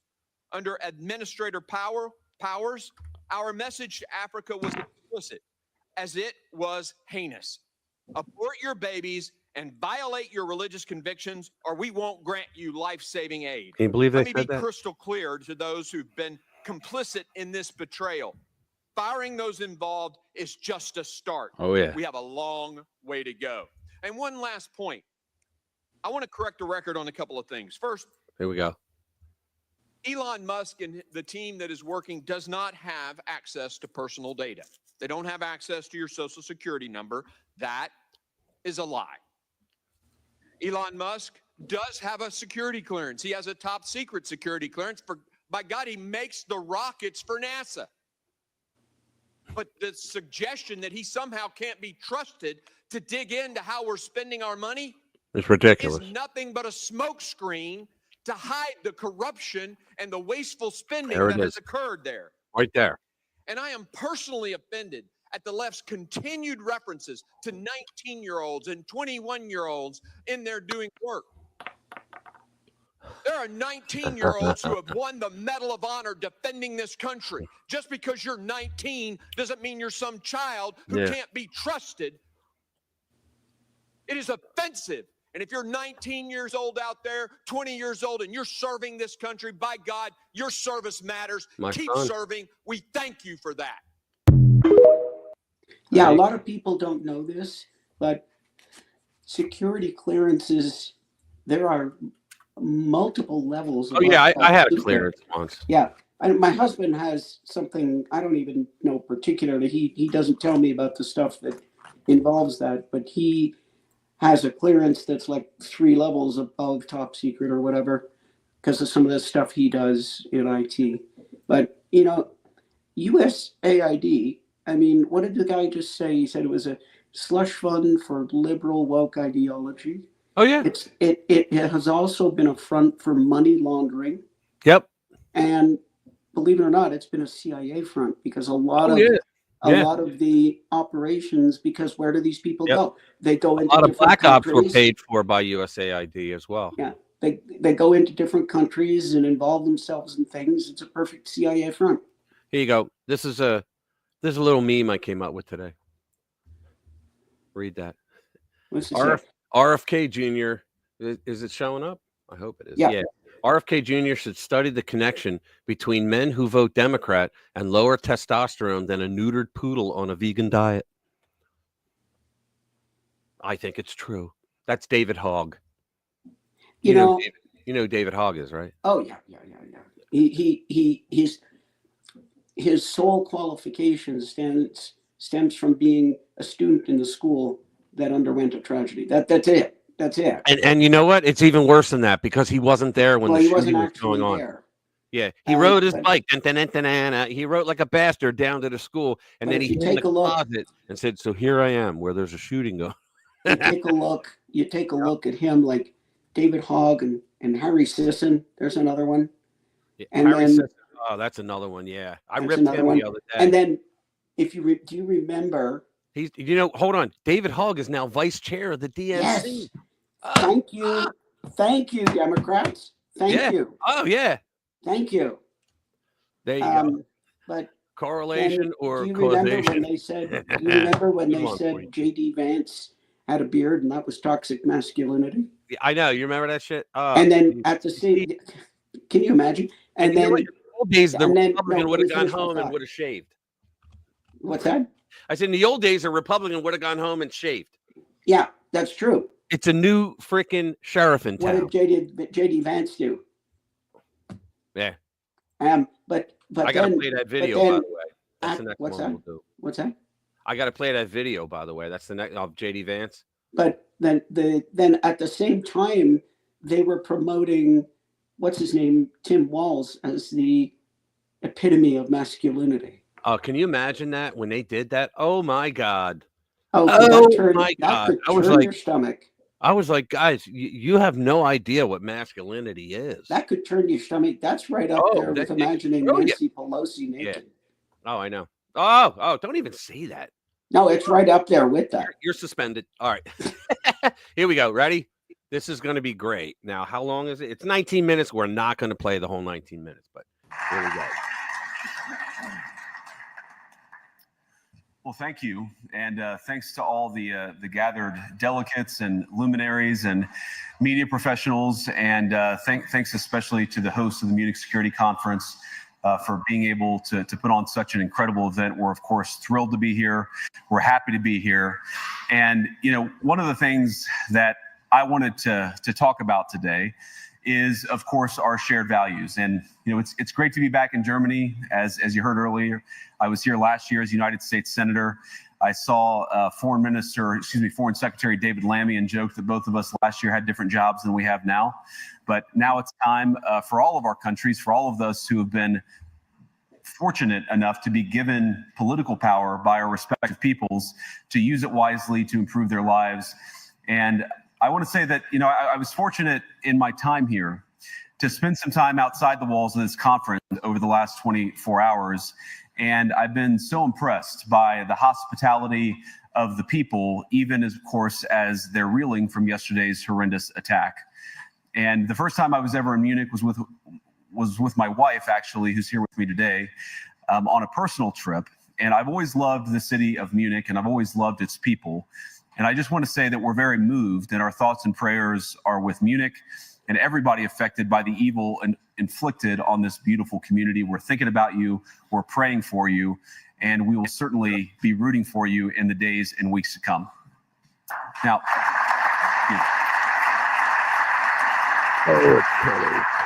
Shared values. I hope that's not the last bit of applause that I get, but we gather at this conference, of course, to discuss security. And normally we mean threats to our external security. I see many great military leaders gathered here today. But while the Trump administration is very concerned with European security and believes that we can come to a reasonable settlement between Russia and Ukraine, and we also believe that it's important in the coming years for Europe to step up in a big way to provide for its own defense, the threat that I worry the most about vis-a-vis Europe is not Russia, it's not China, it's not any other external actor. And what I worry about is the threat from within, the retreat of Europe from some of its most fundamental values shared with the United States of America. Now, I was struck that a former European commissioner went on television recently and sounded delighted that the Romanian government had just annulled an entire election. He warned that if things don't go to plan, the very same thing could happen in Germany too. Do you hear this shit? Now, these cavalier statements are shocking to— Now, how come y'all don't know about this? Because our media sucks. That's why you guys don't know about this. American ears. For years, we've been told that everything we fund and support is in the name of our shared democratic values. Everything from our Ukraine policy to digital censorship is billed as a defense of democracy. But when we see European courts canceling elections and senior officials threatening to cancel others, we ought to ask whether we're holding ourselves to an appropriately high standard. And I say ourselves because I fundamentally believe that we are on the same team. We must do more than talk about democratic values, we must live them. Now, within living memory of many of you in this room, the Cold War positioned defenders of democracy against much more tyrannical forces on this continent. And consider the side in that fight that censored dissidents, that closed churches, that canceled elections. Good. Were they the good guys? Certainly not. And thank God they lost the Cold War. They lost because they neither valued nor respected all of the extraordinary blessings of liberty. The freedom to surprise, to make mistakes, invent, to build. As it turns out, you can't mandate innovation or creativity, just as you can't force people what to think, what to feel, or what to believe. And we believe those things are certainly connected. And unfortunately, when I look at Europe today, it's sometimes not so clear what happened to some of the Cold War's winners. I look to Brussels, where EU commissars warn citizens that they intend to shut down social media during times of civil unrest the moment they spot what they've judged to be, quote, hateful content. Or to this very country, where police have carried out raids against citizens suspected of posting anti-feminist comments online as part of, quote, combating misogyny on the internet, a day of action. I look to Sweden, where 2 weeks ago the government convicted a Christian activist for participating. Guys, he's not messing around. He was prepared. In Koran burnings that resulted in his friend's murder. As the judge in his case chillingly noted, Sweden's laws to supposedly protect free expression do not, in fact, grant, and I'm quoting, a free pass to do or say anything without risking offending the group that holds that belief. And perhaps most concerningly, I look to our very friends, the United Kingdom, where the backslide away from conscience rights has placed the basic liberties of religious Britons in particular in the crosshairs. A little over 2 years ago, the British government charged Adam Smith Connor, a 51-year-old physiotherapist and an Army veteran, with the heinous crime of standing 50 meters from an abortion clinic and silently praying for 3 minutes. Not obstructing anyone, not interacting with anyone, just silently praying on his own. And after British law enforcement spotted him and demanded to know what he was praying for, Adam replied simply, it was on behalf of the unborn son he and his former girlfriend had aborted years before. Now, the officers were not moved. Adam was found guilty of breaking the government's new buffer zones law, which criminalizes silent prayer and other actions that could influence a Exactly, man. Like, how is that democratic principles? Person's decision within 200 meters of an abortion facility. He was sentenced to pay thousands of pounds in legal costs to the prosecution. Now, I wish I could say that this was a fluke, a one-off crazy example of a badly written law being enacted against a single person. But no, this last October, just a few months ago, the Scottish government began distributing letters to citizens whose houses lay within so-called safe access zones, warning them that even private prayer within their own homes may amount to breaking the law. Naturally, the government urged readers to report any fellow citizens suspected guilty of thought crime. In Britain and across Europe, free speech, I fear, is in retreat. And in the interest of comedy, my friends, but also in the interest of truth, I will admit that sometimes the loudest voices for censorship have come not from within Europe, but from within my own country, where the prior administration threatened and bullied social media companies to censor so-called misinformation. They call that fascism. Misinformation like, for example, the idea that coronavirus had likely leaked from a laboratory in China. Our own government encouraged private companies to silence people who dared to utter what turned out to be an obvious truth. So I come here today not just with an observation, but with an offer. And just as the Biden administration seemed desperate to silence people for speaking their minds, so the Trump administration will do precisely the opposite. And I hope we're going to play the whole thing on that. In Washington, there is a new sheriff in town. And under Donald Trump's leadership, we may disagree with your views, but we will fight to defend your right to offer in the public square, agree or disagree. Yeah, we can end it there, but that was pretty good, guys. Yeah. That was pretty damn good.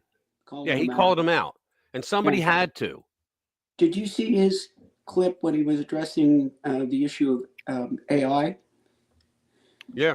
Yeah, there's a clip out there's a video out there that has his little presentation on AI. Right. And then it has 2023 Kamala Harris talking about AI. Yeah. And she starts by saying, well, something about what is AI? Well, first of all, it's 2 letters. Yeah. It stands for artificial intelligence. It stands for I thought artificial that was an AI video. Yeah. And basically it's machine learning. And Yeah. we have to teach the machines. And when we teach the machines, we can know what's going to come out. God, I'll tell you. That's exactly what Schumer tried to do at that summit he had for the AI guys. He tried to tell them, you have to put into it what we want you to put into it. And they laughed at him and said it can't be done. And he's like, why? And they explained, because that's not how AI works. AI goes out on the web and reads everything and works with all the arguments that are in there, the parameters, Yeah, if you will. You give it a kernel, and then it does its own learning. Yeah, that's what it does. But, what else you got? Well, I got this one. It's actually kind of cool when you get into it. Let's see, where is it? It's a PDF file, but this is a letter that was written by. Make it bigger. Oh, okay. Oh, how do I do? There we go. All right. So I'm just going to read the top part. This woman said, I'm not doing it. So on the 13th, which was yesterday, Ms. Sassoon she's acting U.S. attorney. She's not leaving.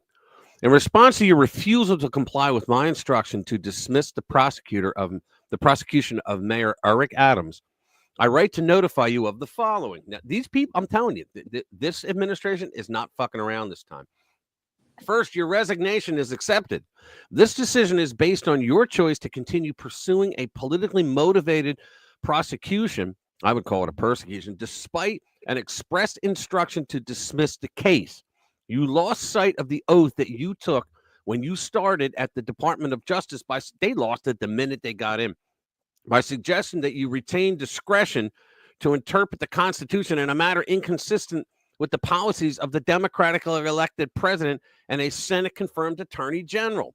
Second, you indicated that the prosecution team is aware of your communications with the Justice Department, is supportive of your approach, so they'll be fired too, and is unwilling to comply with the order to dismiss the case. Accordingly, the AUSA's assistant U.S. attorneys, principally responsible for this case, are being placed on off-duty administrative leave pending investigations by the Office of the Attorney General and the Office of Professional Responsibility, both of which will also evaluate your conduct.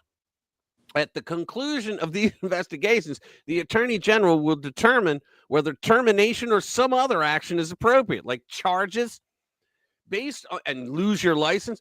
Based on attendance at our recent meetings, I understand the relevant AUSAs to be Hagen, Scotton, and Derek Wickstrom. There's some names. If either of these AUSAs wished to comply with my directive, but was prohibited from doing so by you or the management of your office, or if these AUSAs wish to make me aware of other mitigating considerations they believe are relevant. He's like trying to cover everything, which is smart. They can contact my office directly. The Justice Management Division and EOUSA, Executive Office of U.S. Attorney, have taken steps to remove access to electronic devices. I love it.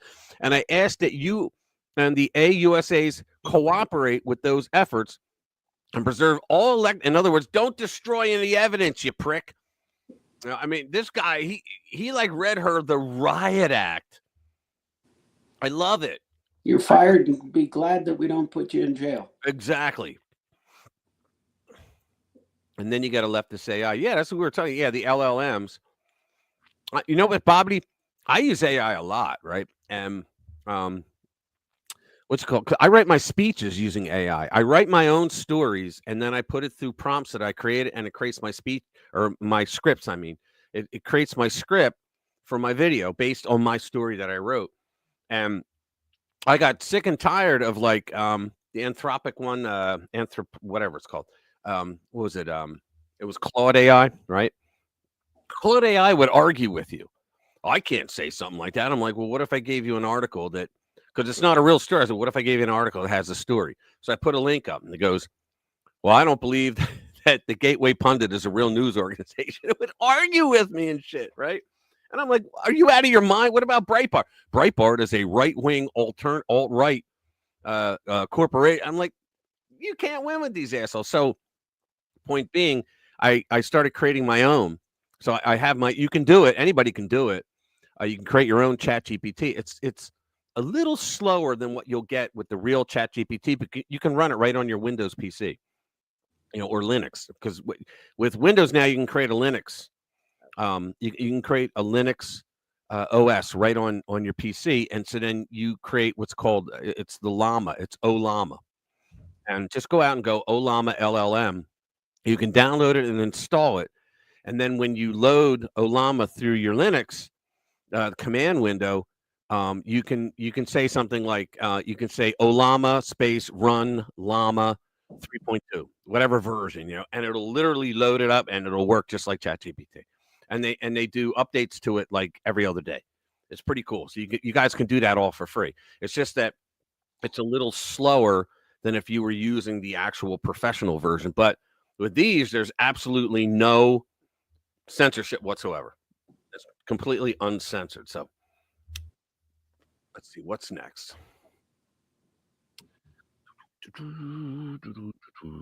Next one, department. Maybe this is kind of funny. Let me get the video to stop first of all. All right, here we go. I liked this, so that's why I put it here. Let's do it. I have a message for the President of the United States, Donald Trump. Sir, I know you are very busy renaming Gulfs and banning paper straws, but there is one issue that you are gravely overlooking. This is actually I speak good. for all of America when we ask of you, we beg of you, sir, to reverse the 1988 ban on jarts. Sir, I can give you direct scientific information on how the banning of jarts in 1988 started the pussification of America. Banning of jarts represents the first time our country blamed an inanimate object for stupid people's decisions. And ever since then, it's like we're living in this timeline where Biff got his hands on the sports almanac. Once we banned jarts, we started putting safety labels on things and telling people which end of a chainsaw to hold. We stopped natural selection in its tracks. And now we're stuck with a bunch of stupid people. We used to throw really sharp-weighted objects at each other. And after that, we went down to steel rounded horseshoes. That wasn't soft enough. We had to go to washers. And now here we sit in 2025, throwing bags of corn at each other. If you want to reunite the Republicans and Democrats and make us one again, let us throw jarts. Thank you. I just thought that was funny. I had to share. That's pretty funny. Bike helmets, seatbelts, no drinking while driving. Let's see the next one. Yeah, the Department of Veterans Affairs, they even got in the act. They fired over 1,000 employees. Some of the terminated workers were on probationary status, meaning they just got hired. Oh, well, too bad. So sad. Bye-bye. The U.S. Department of Veterans Affairs has terminated more than 1,000 workers, the agency said on yesterday. Some of the employees who were fired were probationary employees or had been with the agency for less than 2 years. If you're on probation for 2 years, none of the terminated workers were in mission critical positions, the agency. In other words, they were a waste of our tax dollars. The VA expects the terminations to cut costs by more than $98 million per year. At VA, we are focused on saving money so it can be better spent on veteran care. Exactly. We thank these employees. I love when they go, thank you for your service. Get the fuck out. We thank these employees for their service to VA. This was a tough decision, but ultimately it's the right call to better support the veterans, families, caregivers, and survivors of department exists to serve. So, they're all going, fuck the veterans. I want my job to be perfectly clear. I love what the guy says. He wants to say, we fired you because you're lazy, useless fucks. Yeah, exactly. And instead, put it in flowery language. Yeah. Instead, it comes out, thank you for your service. To be perfectly clear, these moves will not negatively impact VA healthcare benefits or beneficiary. Like, these people really give a damn at this point. Wait a minute, I lost my job. Goodbye. In the coming weeks and months, VA will be announcing plans to put these resources to work, helping veterans, their families, caregivers, and survivors. The terminations were attributed to President Donald Trump's focus on making the government more efficient. You got to love it, man. It's actually happening. One by one, they are draining each agency. Yeah, I remember you played jarts with no shoes on. Shit, we used to play a game where you would stand across from each other and you had a knife and you would throw it real close to their foot. And then you had to move your other foot over to that. And you tried to get the person in a position where they couldn't stand anymore. But a lot of times you got a knife through your foot or through a toe or whatever.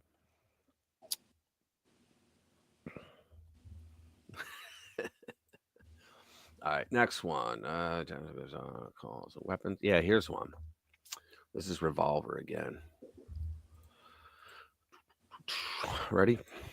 Democrat representative goes on CNN, this clown, and calls for weapons to be used against Elon Musk. So, the loving and tolerant left is at it again in their desperate attempt to protect their precious democracy, aka their corrupt taxpayer-funded slush funds. They're falling back on their favorite tactic, stoking violence. Yet we're the violent ones, right? The left is a bloodthirsty, violent bunch, and this clip clearly shows it. So we're going to play this clip right now. We're going to stop it. I don't know why. I don't know how I can get it to show. Oops. There we go. So when are people who actually have the power to do something actually fucking do something? When? There's only so much that me, myself, as an individual citizen can do, like write call to representatives, speak up, do whatever. I know that there's stuff that I can do, but it's minuscule. I can't fucking go to the DC and arrest Musk or anything. I don't have the ability to do that. Well, neither does any Democrat in the city because they don't have power anywhere. But when the fuck are people who are in power? When the fuck? They're not in power. Or people who are actually in fucking power do something about this. Now she knows how we felt under the Biden administration. When are they going to fucking do something to stop this fucking madness from happening? When are you, the Democratic Party, when the fuck are you going to actually stand up and fucking do something? When the fuck? What gets me is these people are so ignorant, they don't realize that what Musk and Doge are doing in the end will help them. Unless they're a bureaucrat that's overpaid anyway with incredible benefits that we would never see. But when you think about it, your taxes are going to go down because it is. And here's another thing. I heard a guy, I was listening to Breitbart the other day on Sirius XM, and this guy called in and he made so much sense. He said that efficiency in an organization brings delight. Inefficiency brings anger. And it sounds so simple, right? But if you have, for example, if you go to a fast food place and you're driving through, we've all had this, and the place is just run so efficiently because it's a DEI hires managing, right? It's run so inefficiently that they get their order wrong, right? Or they don't cook it all the way through, or, you're afraid they're going to spit in your food, whatever, right? But efficiency makes everybody happy. And when and inefficiency costs money. So if you're inefficient in how you run your business, your paying customers are going to notice that, and they're not going to be paying customers much longer, right? And so you're not going to have return customers, which hurts the business. But if you run a very efficient company, it means that the people that are paying you for your product or service, very simple, that they're going to come back and they're going to brag about you because you're very efficient. All right. And these assholes can't see that. Their TDS doesn't allow them to see that what Trump is doing is helping the entire country, even you clowns that didn't vote for him. Are those who took an oath to protect this country actually stand up and your people took that oath and they pissed all over it because they were not protected this country. Donald Trump is trying to fix that. Fucking do something, because they are not playing by the rules. So therefore, it is No, they are absolutely playing by the rules. It was your side that was pissing on the time rules. for us to stop playing by the rules, because there's no fucking rule book anymore. There is no fucking rule book. You guys have to fucking do something before it's too late. And literally, we are right there. I hear a baby crying in the background. We are getting to that point of no return. And I swear to God, once we cross that line, that's it. Fucking do something. Yeah, we're there. We're there. Yeah. You know what's interesting is the TDS has mutated. Yeah. Yeah. Oh, it's there's a new variety. It's EMDS. It's what? EMDS. And which is? Elon Musk derangement syndrome. There you go. Elon Musk derangement. Here's the I forgot that the whole reason I went to this thing was because of this a-hole Democrat. So let's. I want to hear. Hold on. Let's go back. Bring it up. Here we go. This is the guy that comes out with violent threats. I want to hear why, but do you think that calling Elon Musk a dick is effective messaging for confronting what is a potentially irreversible transformation of the U.S. government? Now, guys, did you just hear what the CNN host just said? An irreversible transformation of the federal government. So they know. Hope so. I sure hope so. So they know that what Trump is doing is changing the entire culture of the federal government. He's getting rid of the rot and the waste, which is probably up to 70% of the people there. All right. And so he's getting rid of all that, and he's bringing back. Donald Trump was never a politician before he ran for president, but he's the most constitutional president I've ever seen. Seriously. He's trying to bring us back to a government that functions and works and does just what they're allowed to do. That's what he's doing. Well, he is a dick. And I think that he's also harming the American public in an enormous way. And what I think is really important, and what the American public want, is for us to bring actual weapons to this bar fight. This is an actual fight for democracy, for the future of the. Now, we all know, because we have triple-digit IQs here, we all know that he's not talking about bring a weapon and harm someone, but the Democrats would have had Merrick Garland investigating you over something like that. This country, and it's important to push back on the chairperson of this committee. I mean, Marjorie Taylor Greene talks about having decorum, about bipartisanship. This is the person that lies more than anybody else in the entire Congress. You got to remember, when a Republican says something that they don't like or agree with, they call it a lie. And so if she is going to make a mockery of hearings, I want to make sure that us as Democrats are bringing that same level of energy. And of course, after the problem, bro, is nobody's listening to you anymore. Those comments, we went except that screaming woman in the last into day. Exactly what Elon Musk is trying to do: dismantling the Department of Labor, dismantling the Department of Education, dismantling all of our consumer protection agencies. And so it's all important, but it's also important to get the attention of the American public and call Elon Musk out for what he is, and to make people know that Marjorie Taylor Greene is not a serious legislator and she shouldn't be treated as such. But you calling a guy a dick on a national news network is. See how these people operate? Just unreal.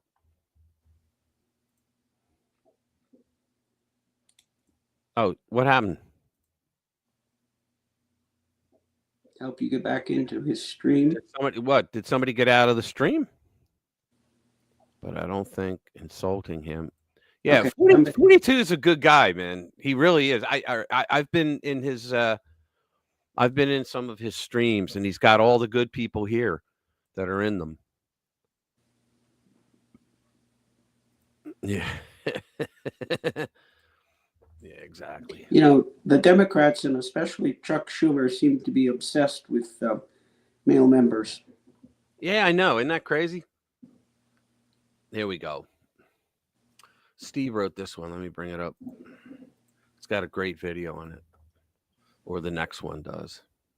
But Ducey asks Caroline Leavitt about the Dems' violent rhetoric against Trump. All right. Fox News White House correspondent Peter Ducey, who's like the best one there.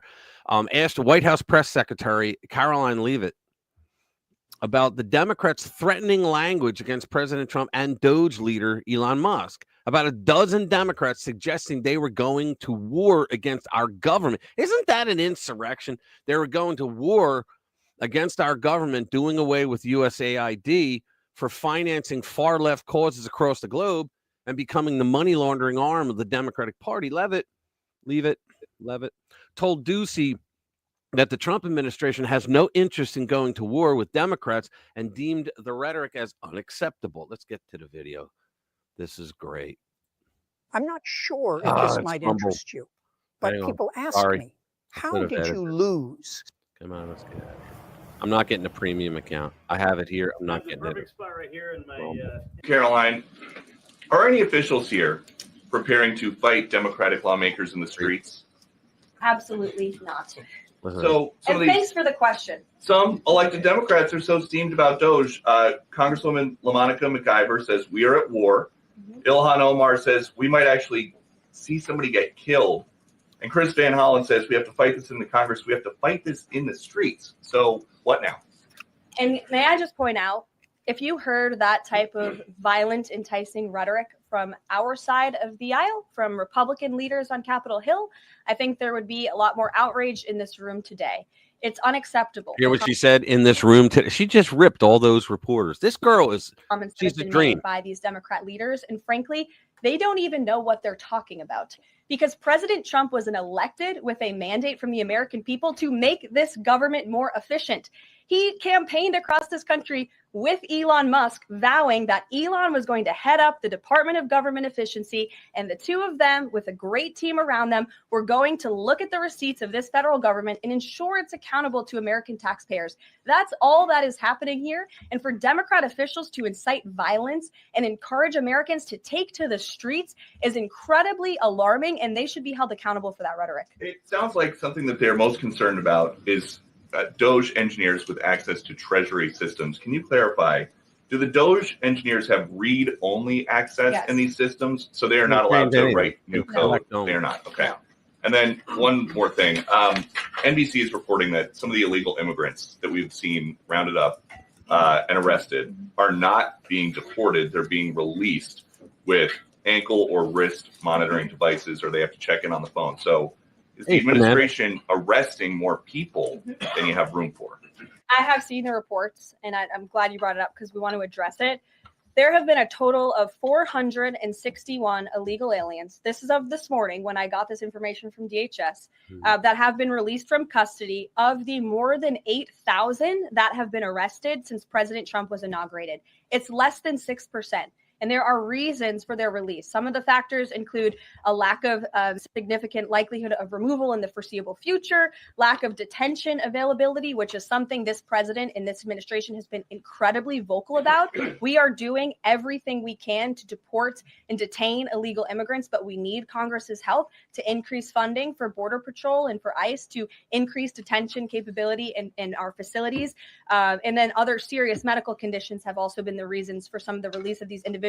But none of them have final deportation orders. Many of them are probably contesting their immigration status. I'd refer you to DHS for more details, but I did get that information because I knew it'd be a question. So thank you. Good.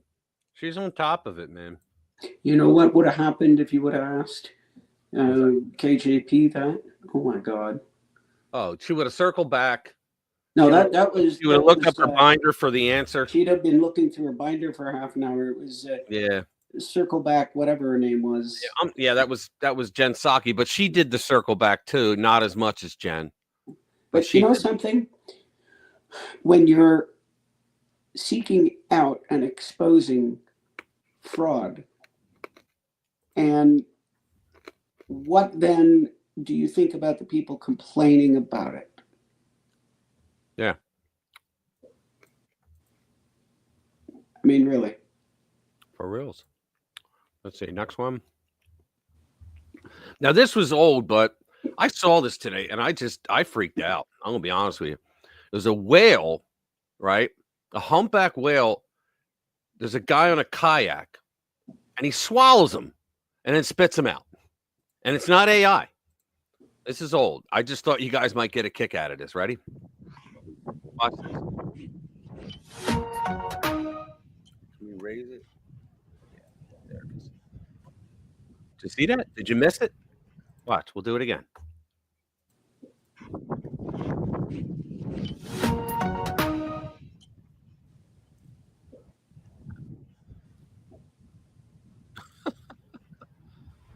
Hey, They spit him out. vente. Put it in his mouth, underwater, and spit him out. Agárralo, no te subas, agárralo. He's okay. I watched that and went, holy crap, I would never sleep again. I'd never go near the ocean again. Yeah, the kayak's name is Jonah. Good one, Bobby. Oh, Yeah, well, man. we knew that. Oh, man. Let's see the next one. I'd be like, holy crap, I'm never going to sleep again. So here you go. Nancy Mace. You got to love this. Why does it keep doing that? That's really weird. Hold on. All right, here it is. It did it earlier. I click on the link, and what it does is it halfway brings the article up. It's something to do with the Blaze. So Nancy Mace calls on Congress to censor that a-hole that called Elon a dick. Not censor, censure. Censure. Yeah, censure. It's different. Exactly. And censure means that they excoriate, like what's his name? Adam Schiff for brains. He got censored in the last Congress because of all the lies he told during the and I think it was Lauren Boebert and Marjorie Taylor Greene that had it happen because of all the lies that he told during the Russia hoax. Oh, did you see there was a senator, White House from Rhode Island. I wish I saved the video, but that a-hole, this was during Kash Patel's, the final hearing they had, but he wasn't there. It was them giving their last pitch. You know, the Republicans, why he's qualified, the Democrats saying he's Satan's taint, you know, that kind of thing. Well, this White House asshole goes on and just lie after lie. But then he lost all credibility halfway through because he says, and another thing, Kash Patel wrote in his book, he called it the Russia collusion hoax. It was not a hoax. We all know it was not a hoax. We have the evidence. And I'm sitting there going, oh, my God. Well, then Grassley, who was the chairman, he had to go somewhere. So another guy filled in.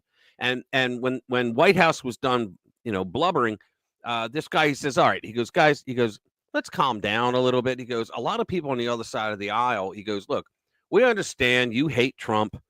You hate Kash Patel. You fear him, but you don't have to lie. And he goes, we absolutely know that the Russia collusion thing was a hoax.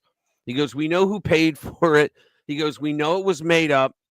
He said, we know who wrote the dossier. He goes, we know it all. So, you know, you can say what you want, but don't make things up. He goes, we're not going to get any. And I was like, yeah, finally. I've been waiting all these years for someone to tell these MFers off. So Nancy Mace calls on that dick to censure a Democrat over the threat to Elon Musk. So, yeah, the California Democrat insulted Musk, but denied that he called for. No, he just said we got to bring the weapons. That's what he said.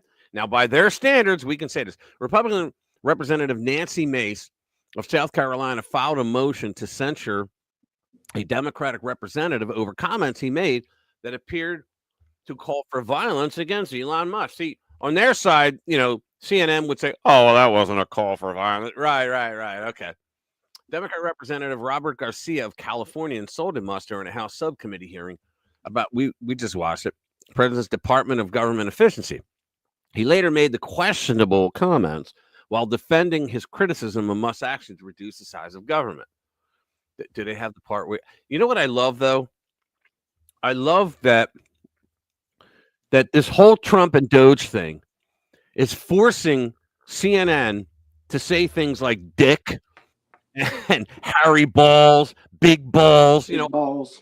All these names of these young guys that are working for Doge. I mean, they have to say it on the air. It's just awesome because it's just knocking them down yet again. You got to love it, man. So during the hearing, Garcia said that he was going to show a dick pic to the committee and then unveiled a photograph of Musk. Like, how juvenile All right. Later, when defending the stunt on CNN, the congressman went further and called for the use of actual weapons in the fight against. Did he say actual? I didn't hear that. Actual weapons in the fight against Musk and the Doge. I think Musk is also harming the American public in an enormous way. Yeah, okay. Garcia said to CNN. And what I think is really important, nothing you think is really important, dude. And what I think is really important is what the American public want is for us to bring actual weapons to this bar fight. Okay, he said it. That's wrong. What's that is wrong. That is so wrong. Oh, yeah, to bring actual weapons to this bar fight. This is an actual fight for democracy, for the future of this country. See, the thing is, these a-holes, they've got no real argument, constitutionally anyway, right? Or common sense-wise. Because everything the Democratic Party does, from spending to process legislation, everything they do, it's all designed to make their party stronger. Everything that read some of their bills, everything they do is to make them stronger. And now Trump has taken that away. And so they're focusing on Musk because he's the one doing the work. Right? So they're losing their minds because they're losing all of their power. Think about this. You had all those news organizations that were getting money from USAID, right? Tens of billions of dollars. The New York Times, the Washington Post, Politico. In other words, these rags would have been out of business a decade ago or more, but they were floated by the money that you and I are paying for. We're paying for this shit, right? And so Trump is taking that all away from them. But the media was how they were able to stay in power because they lied for them. They covered for them. They gave like an air of authenticity. Now they don't have any authenticity, but they gave authenticity to like a dumbass like this congressman saying, I'm going to show a dick pic. You know, I mean, think about it. And that's why they can't stand him. I want to start seeing some consequences. Oh, I think you're going to. I want the consequences I want to start with. I would like to see a bunch of these activist judges, these activist leftist judges be investigated and lose their license because they're behaving like they have no accountability. Mm-hmm. And they need to be investigated and dismissed from the bar. Yeah, I'm telling you. And you know what? Pam Bondi said something about that, I believe, where she said something about, it was either her or one of her subordinates said something about we can no longer have judges who know that there's not going to be consequences making these awful rulings just to what did she say? Just to obstruct President Trump's agenda. And that's what they're doing. But if you ever notice Trump doesn't get angry or upset over this stuff? Because like I keep saying, he's a transactional guy. He's not an emotional guy at all. Everything's a transaction to him. If it doesn't work out here, he'll try something else, or he'll give it up and go somewhere else. So, and I think that works to his advantage. You know, he has fun when he makes fun of the press. That's how he has fun. You know, so I mean, he's not a guy they call him, he's very vindictive. Oh, you mean like Joe Biden? Like lawfare on his political opponent, you know? So it's bullshit. Everything they do is bullshit. And they can't stand it that they're losing all their power. Now, I really want to see some of these judges get disbarred. Yeah, this is funny here. Yeah, I hear you. This is funny. This is not the B. And the Democrats, man, this goes to show that they have no idea what they're doing. You ready? So the Democratic Party posted a list of things it got done in one day, and it reads like satire. Think about this. What Democrats did today, February 12th. Every single Senate Democrat voted against confirming Tulsi Gabbard as Director of National Intelligence, even though the majority of Americans want her in there because Trump wants her in there. Senator Raphael Warnock, who I think stole the election in Georgia, the Senate seat, introduced the Capping Prescription Costs Act, CPCA, to cap all out-of-pocket costs on prescription drugs. Yeah, okay, so you're saying, how are you going to do that? because they're still going to get the money because the federal government's going to pay your tax dollars once again. Arkansas Senate Democrats successfully voted down a bill to allow municipalities to remove fluoride from their water systems. Are you kidding me?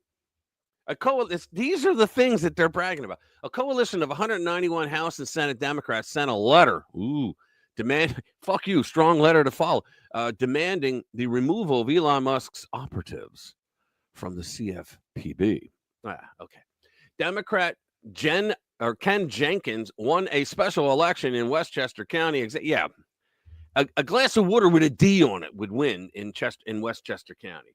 They unsuccessfully tried to block one of their former party members, introduced a bill to impose socialized medicine, thwarted democracy by barring people from removing chemicals from their tap water, sent a strongly worded letter, and won a county election. Wow.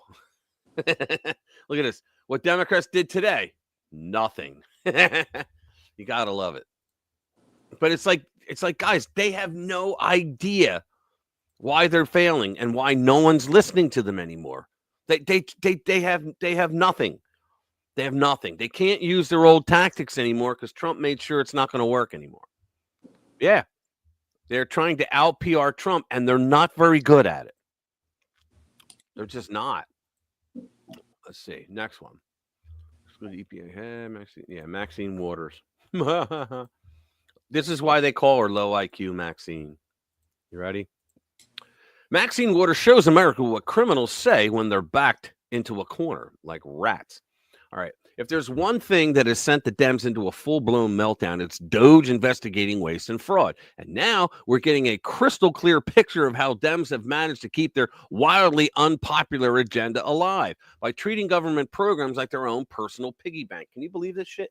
If it's proven that these people, that these Democrats or Republicans got money from USAID, they need to be thrown out. They need to be expelled from Congress. Elon and his team are just scratching the surface, but what they've already uncovered, I'm trying to make it bigger, is enough to make any taxpayer's blood boil. One of the biggest offenders thus far is USAID. This overfunded, shady organization has been caught red-handed funding fake news, bankrolling CIA-backed color revolutions abroad, and let's be honest, probably here at home too, and pushing a laundry list of wasteful, radical, progressive pet projects all over the world, like trans garbage and absurd pottery classes. The fact that Trump and Elon are pulling the plug on these taxpayer-funded slush funds has sent the left into a tailspin. And here's the real kicker. You could tell it was written by AI by that line right there. And here's the real kicker. The more these slush funds are investigated, the more corruption we'll likely find. The truth is the deep state has been using taxpayer dollars to bankroll the entire progressive takeover of America. That's the most disgusting part of this. They're using your tax dollars to do things against you because you're not a progressive. And now, for the first time, someone with real power is pulling back the curtain on this gross fraud. No wonder they're panicking. The jig is up. And nowhere is the panic more obvious than in the dark hooded eyes of Maxine Waters, who has suddenly crawled back into the spotlight after 4 years of blissful silence. Mad Max is so spooked by Elon and Doge exposing fraud that she accidentally let the cat out of the bag, giving Americans a front row seat to what a cornered criminal looks like. Here we go. I gotta make it big again. Let's do it. Here we go. The people of this country are being violated because all of our privacy is being taken up by Elon Musk and Trump, and we don't know what all they have on us. We don't know what all they have on us. What all they have on us. You gotta love it, man. See, they're going into hysterics, and they don't know what the hell. Here we go, Maxine Waters. She lives in a house that is not in her district. That's illegal, but she's gotten away with it for years. No, because she has a house in the district. What's that?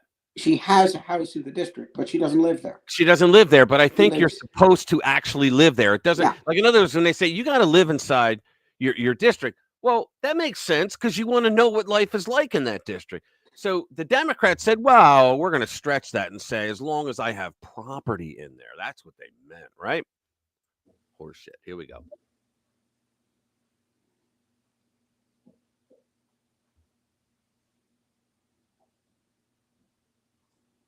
Like I said, when you're investigating fraud, What's that? I don't know. Are you supposed to have something up? Nothing's playing. Oh, really? Oh, Yeah. okay. Sorry. I must have cleared it. Yeah, like I said, when you're investigating fraud, I think you need to look at the ones that are complaining the loudest, Oh, yeah. Here we go. because they're probably guilty. The majority of basically whites in this country willing to accept a dishonorable human being, someone who has been convicted of 34 felonies, someone who has been openly and brazenly racist, someone who has, talked about. Remember, she's someone who told her supporters to attack Trump people, like people in the cabinet. Remember at the gasoline station, department store, all that bullshit. Don't give them any rest. Don't Right, and many of them were attacked in restaurants, department stores, and gasoline stations. His love for Putin and Kim Jong-un, and made some statements favorable to Hitler. It doesn't matter. This is all why you don't. You know what it was? I think Trump said that he admired Hitler, but it was a backwards way that he was talking. In other words, I admired that he had the balls to do what he did, and he got away with it. He wasn't saying he liked Hitler, but see, these people, just like with the, called him a dick and all that, and we got to bring weapons, actual weapons, just like them. The Democrats will jump on that, but then when they say something, oh, no, that's not what I meant. That's not what. No, it's what you meant. I like him, but why is America voting? Were you saying something? Yeah, I was going to say it's like Hitler. If you say that he was a great orator and a great statesman, that doesn't mean you believe in his policies. He was a great orator. He convinced millions of people with his oration. Yeah, and you can't deny that. But you can say the same thing about Barack Obama. He was an evil motherfucker, and yet he convinced a lot of people because he was a great orator. He spoke very well. He was a good orator. But when you can be like Hitler, who's an orator that can convince a whole population that basically to commit suicide. Genocide. Yeah. Well, no, they put themselves in the spotlight. They knew what was going on, and he basically took them to the edge and walked off the cliff. Yep. Racism is the basic point. People don't like to talk about racism, but the fact people don't like to talk about it because that's all you talk about. of the matter is the majority of his votes are going to come from whites, and that's who has been talking to all. What's with her eyebrows? What's with her eyebrows? It's probably painted on. The majority of all votes come from whites because whites are the majority of people in this country. Yeah, you but expect see the how the majority. Democrats do that? They break you down into a box, right? And then when you don't do that, they call you a racist. That's just unreal. You expect the majority of his votes to come from blacks when blacks represent 13% of the population. Exactly. And you know what? He did get a large percentage of the black he vote. got a lot more than more than any Republican has gotten. Yeah. Yeah, and in modern America anyway. Before the big lie by the Democrats came out about the Republicans, but yeah, and I mean, and that's because they watched the Biden administration destroy the country. They watched the Democrats destroy the world in 4 years. They destroyed the world with all the shit they did. Campaign. I mean, I still say Barack Obama and Hillary Clinton destroyed Europe when they did that Arab Spring bullshit over in the Middle East and told her, just go through Greece and you can go right across, open arms, And now a lot of those countries don't even have an identity anymore. About taking the country back. Taking it back from whom? Taking it back from too many minorities who are doing too well, who are succeeding, who are closing the wealth gap. And something has to be done in his estimation. And so that's what the Democrats, they were closing the wealth gap. Yeah, by screwing so many people, you're all equally miserable. What it's really all about. It's not about the economy and all that, people would like to basically hide behind. It's about She's a moron. White versus other. Just a quick reminder in between this rage, guys. Don't. Oh, well, I'm not listening to him. Yeah, I can't take much more than small doses of her. Oh, I know. She looks like a Temu George. That's funny. Never buy from them. What's going on about this 8 conspiracy theories the mainstream media has? That was the next one that I was going to read, as a matter of fact. Good. Great minds, right? So here it is. 8 this is from Discern Report. 8 conspiracy theories that the mainstream media has been forced to admit are actually true. Let's just get down to the lab leak theory. For years, we were told that the lab leak theory was just disinformation, probably from the Russians. Of course, now it has come out that certain individuals in very prominent positions waged a relentless campaign to discredit it. And see, that's the other thing that smacking down U.S. aid, because they kept documents. They kept records. So now you know what money went to where, right? So the forensics people, like Doge is finding it, right? Then the forensics people go in and go, hey, where did that money go? And what did they do with it? Right. And that's another reason why they're upset, because they're just like the lab leak theory. You know, you're going to find out that, yes, Dr. Fauci did give money to Echo Health Alliance, a third party, so that he could distance NIH from sending money over for gain of function research at the Wuhan lab. Right. And yes, he did bypass the actual methodology that they used. They used to have a board that would approve grants that went out. He bypassed the whole thing because he knew they would say no. It says they were desperate to keep a lid on what really happened. But now the truth has come out. In fact, at this point, even the CIA is publicly admitting that it is more likely than not that the lab leak theory is accurate. MK Ultra, for decades, anyone that went on the air and talked about MK Ultra was considered to be a nut. But now hundreds of government documents prove that the CIA mind control program really did exist. Newly compiled records are spilling the beans on one of the CIA's most notorious and shadowy programs, MK Ultra, a wild attempt to develop mind control techniques through drugs, hypnosis, and psychological manipulation. The collection was published by the Digital National Security Archive of the George Washington University in December 2024, detailing that over 1,200 documents on the CIA's foray into behavioral and mind control experiments from 53 to the 70s. Wow. Fluoride in our drinking water is bad. For ages, authorities insisted that putting fluoride in our drinking water was good for us. Nope. You know what? They're linking it also to Alzheimer's, but not the thing that gives you, but it's a contributing thing. But now a federal judge has ruled that there is evidence that fluoride in the water could harm the intellectual development of our children. The following, it'll make them all Democrats. Anyway, a federal judge has ordered the U.S. Environmental Protection Agency to further regulate fluoride in drinking water because high levels could pose a risk to the intellectual development of children. Number 4, there are cancer-causing chemicals in our drinking water. We all knew that. Over the past several years, the mainstream media has actually begun reporting on all the nasty things that are showing up in the water that is coming out of our taps. We have well water, which is relatively clean, but we still use filters. We have a Berkey, which is really nice, and we use the Brita filter as well. In fact, a study that was conducted in 2019 actually found 22 separate carcinogens in our drinking water. Can you imagine this? Increased cancer risks were linked to 22 carcinogens found in the drinking water. Contaminants included arsenic, radioactive materials, really radioactive, such as uranium and radium, and disinfectant byproducts, which are substances produced when chlorine and other additives are used in the treatment process. Wow. Systems that rely on groundwater sources such as aquifers have higher concentrations of arsenic and radioactive materials and contribute to a higher risk of cancer. Oh, wow. The dumbing down of America.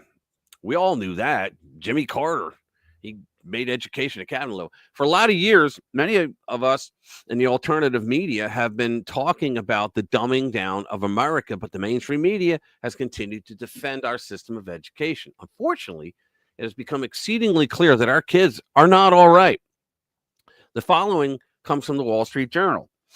the reading skills of American students are deteriorating further, according to new national test scores that show no improvement in a year-long slide. Well, you got to cut the kids a break because the Democrats did screw them over for a couple years with that home learning shit, right? Because of COVID. And they say that the kids were really harmed by that. The 67% of 8th graders who scored at a basic or better reading level in 2024 was the lowest share since testing began in 1992, results from a closely watched federal exam show. Only 60% of 4th graders hit that benchmark, nearing record lows. And yet, the Department of Education, it should be abolished because people were learning in states, right? I mean, if they need some help, okay, give them some money, but don't let a federal teachers union run our schools. Number 6, prescription drugs kill large numbers of Americans every single year. Jade, you would know about that. I know that very well. Oh, yeah. For decades, alternative health practitioners and conspiracy theorists have been asserting that negative reactions to prescription drugs are one of the leading causes of death in the United States. Thankfully, the mainstream media has been forced to admit this as well. The following was from Vanity Fair. If you give somebody an acute prescription, like say post-operatively, they need something. Right. If you give them, it very much depends on the quantity, but if my memory serves, if you give somebody more than if you give them 30 to 45 days, the chance that they will still be on narcotics in 1 to 2 years is like 80%. Wow. Prescription drugs kill some 200,000 Americans every year. Will that number go up now that most clinical trials are conducted overseas? Can you believe that? I didn't know that. On sick Russians, homeless Poles, and slum-dwelling Chinese in places where regulation is virtually non-existent, the FDA doesn't reach, and mistakes can end up in paupers' graves. Number 7, aspartame is not good for our health. We know that. Many of it, and you know who it was that got that through? It was W's defense secretary. What the hell was his name? You guys remember his name? Somebody look it up. I don't remember. Yeah. Let's see. Drugs are bad. That's why I smoke weed. All right. Rumsfeld. That was his name. Donald Rumsfeld. Yeah, he was the guy. He ran the corporation that made aspartame, and he was the one that pushed it through by paying a lot of people off. Yeah, assessments of the health impacts of non-sugar sweetener aspartame are released today by the International Agency of Research on Cancer and the World Health Organization. Well, throw them out. And the Food and Agricultural Organization, joint expert, whatever. Okay, aspartame's not good. Number 8, Operation Paperclip. I never heard of this one. Did you know that hundreds of Nazi scientists were smuggled out of Germany? I did know that, and brought to the United States in the aftermath of World War II. Yeah, it was because, and a lot of them, well, they weren't Nazis, but German Jews were brought over. The scientists were brought over here, and the fact that because they were in America, they had more money to run their tests and to invent shit, than the ones over in Europe. That is a thing. But let's see. And did you know that many of those scientists were used to help develop America's arsenal of rockets and other biological and chemical weapons? Wow. As World War II was entering its final stages, American British organizations teamed up to scour occupied Germany for as much military, scientific, and technological development research as they could uncover. We knew that, but holy crap. I could list many other examples, but I think that you probably get the point by now. Just because something is labeled a conspiracy theory does not mean that you can automatically dismiss it. But that's exactly what the Dems and the media, I repeat myself, do. It's a conspiracy theory. Let's move on. We don't have to talk about that anymore because it's a conspiracy theory. Yeah, and the whole thing about the Nazi scientists, that's the reason we went to the moon. Yeah. That's the reason we went to the moon, because why am I blanking his name? What's his name? The rocket scientist that we had. Come on, help me, people. Musk. What's that? Elon Musk? No. The original. Gosh, he came over here and started our rocket program. He basically. I have no idea. Somebody has to know. Yeah, Werner von Braun. Thank you. Oh, Braun. All right. Werner von. It's not Brown. It's Braun. I said Braun. Braun. Yeah, he died in 1977. Werner von Braun. And the interesting thing about Werner von Braun, it's have Werner. to. Go ahead. What's that? It's Werner, pronounced with the V as a W. But go ahead. Werner. Yeah, it's spelled with a W. It's spelled it. It's spelled with a V, but it's Werner. But go ahead. No, it's the other way around. No. Anyway,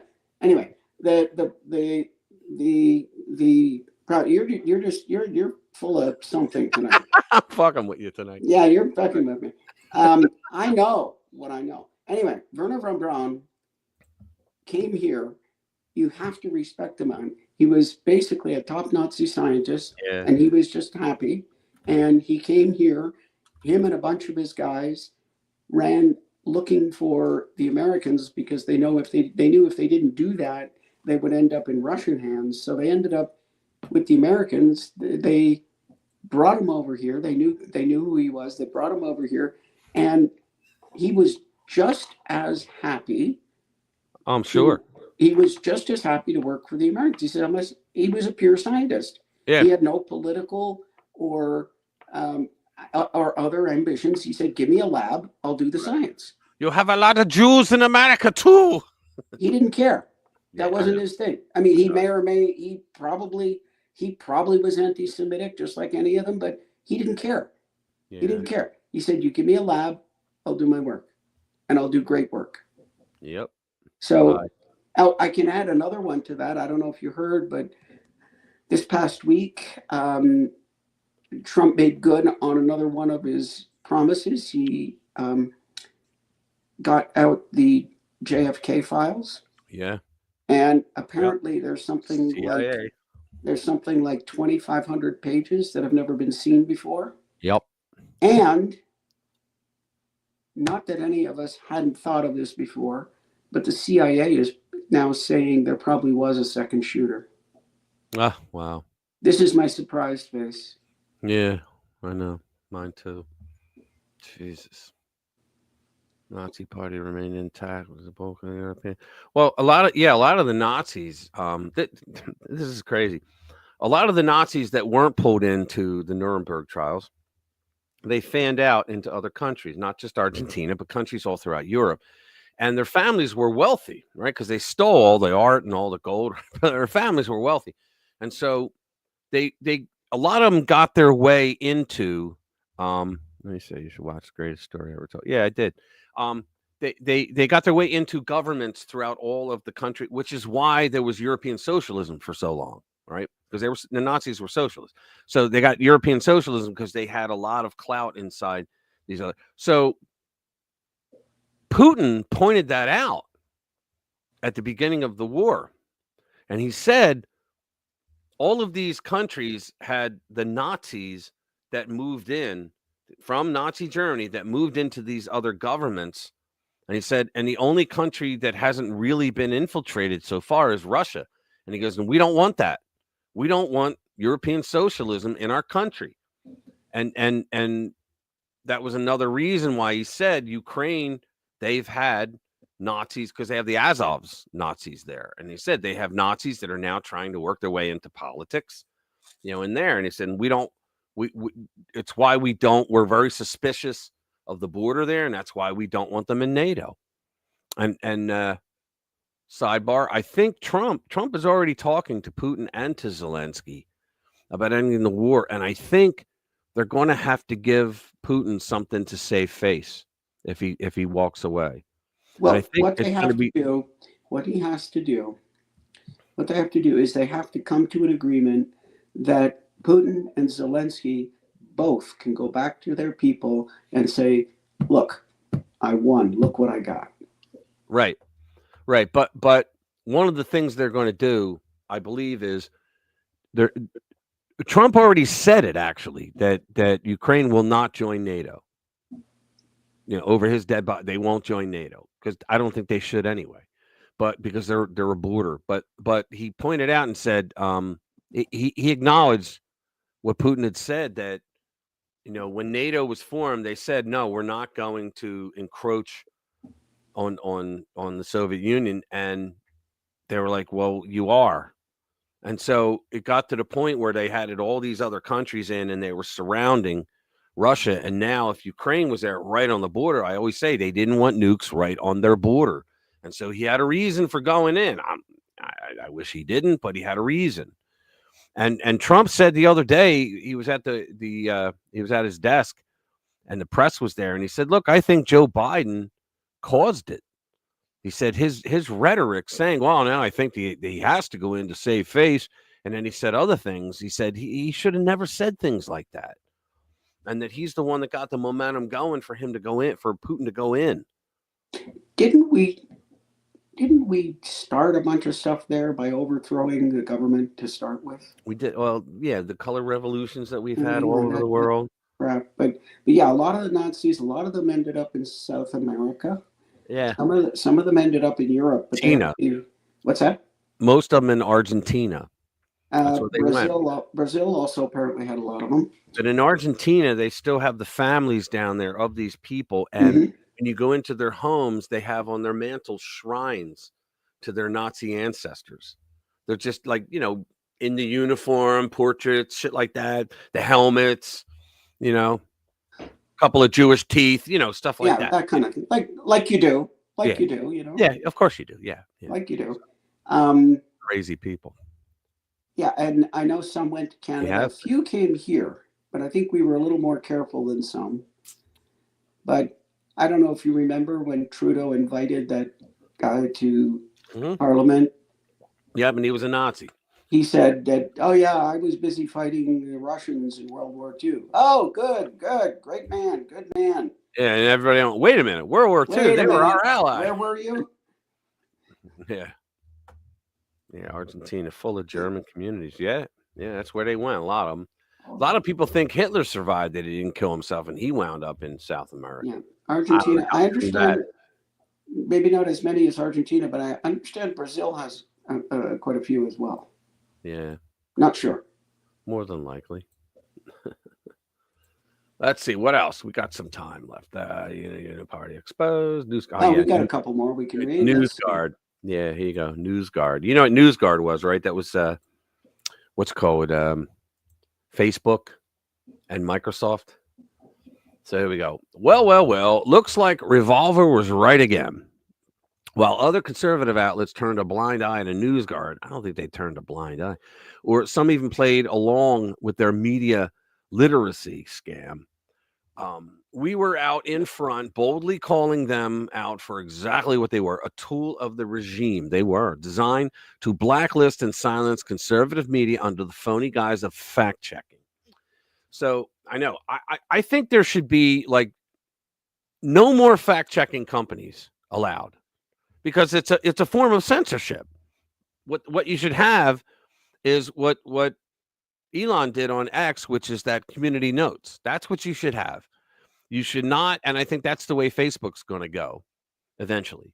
So how were we right? Well, as we speak, Microsoft, one of their biggest backers, is now scrambling to distance itself from the fake fact-checking group.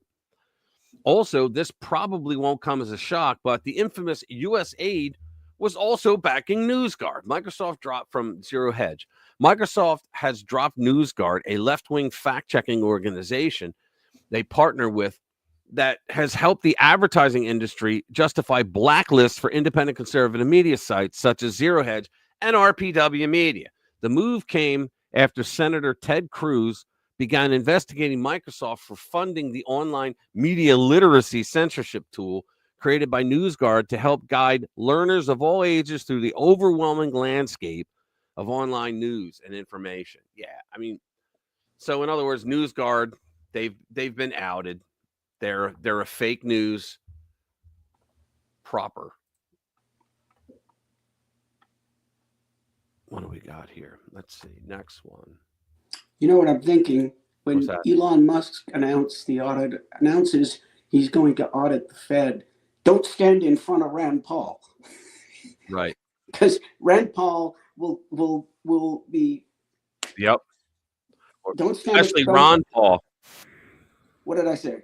You said Rand, but especially Ron Paul, because Ron Paul made a too, career out of especially, going yeah. after the Fed. Yeah. Yeah, we're going to audit the Fed. Don't stand in front of them. They will barrel you over getting there. Right. Here's a great video. It says, "Uh-oh, Joe Rogan is finally waking up to the darkest of all conspiracy theories." This is very good. Let me get it out there. This is the darkest of conspiracy theories. The darkest of conspiracy theories was that the leak was intentional. The COVID The leak. darkest of conspiracy theories is that this was planned. They knew this is going to be a financial windfall. It is the greatest transfer of wealth in the history of the United States by far, from the working class to the elite. It's like $3+ trillion or something crazy like that. Yep. We've already established that it was created in a lab. We already established that USAID funded it. We already established that Fauci et al. Lied about gain of function research, what they were doing. The worst theory possible is that this was released on purpose. Yeah, that would be the worst case scenario. Yeah. Have you ever danced that one around your head? Because that's where we know they're willing to do horrible, evil shit. But like, is there a ceiling on that? Wait to hear. Even now to this day, having spent so much of my life in it, I try to just pursue the leads that I have and then try to let the conclusions come to me. Certainly the fact that they funded the capacity to do this, they work directly with all the networks that were both doing it and censoring it, puts you pretty much as, they created it and they covered up at least the leak. In terms of the intentionality for doing it, that is a really dark scenario. There are a lot of things in American history that have that same, Miha-Liha distinction. Do they make it happen, or do they let it happen? Do they let it happen, or do they make it happen? And both of them are major scandals that completely change the legitimacy and credibility of policy changes in response to the crisis. For example, like, take something like Pearl Harbor, right? It's been declassified now. The McCollum memo, the 8 action plan. Are you familiar with this? Yes. Yeah. Right.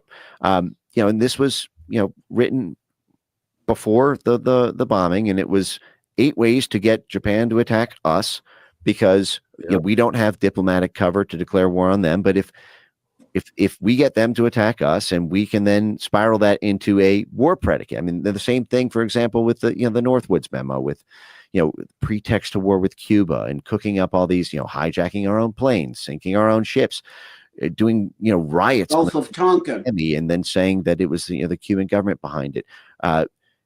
Same thing with Vietnam, Gulf of Tonkin.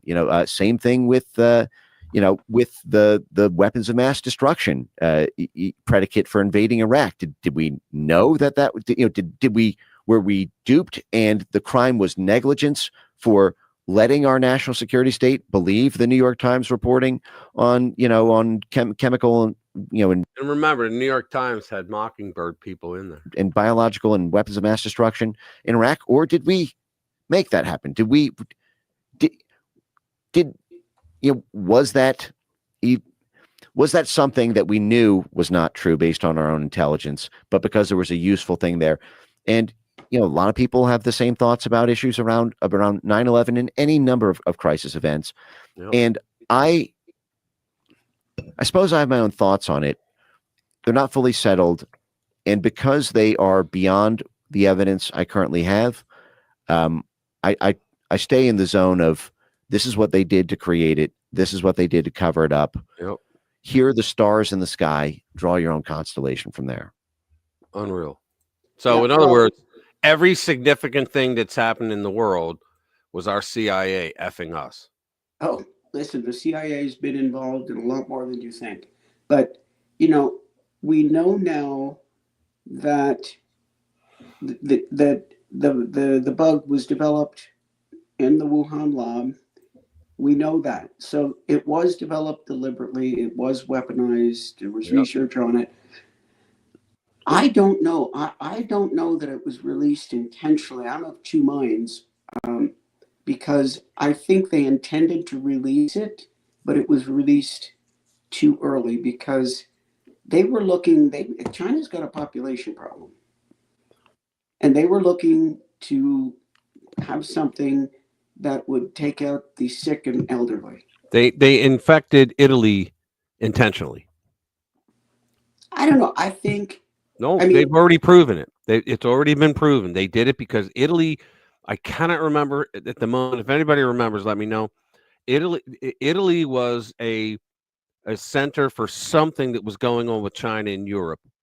And they wanted to take Italy down so they would have to deal with the COVID thing and not be able to get involved in something that was going to stop China. I can't remember what it was.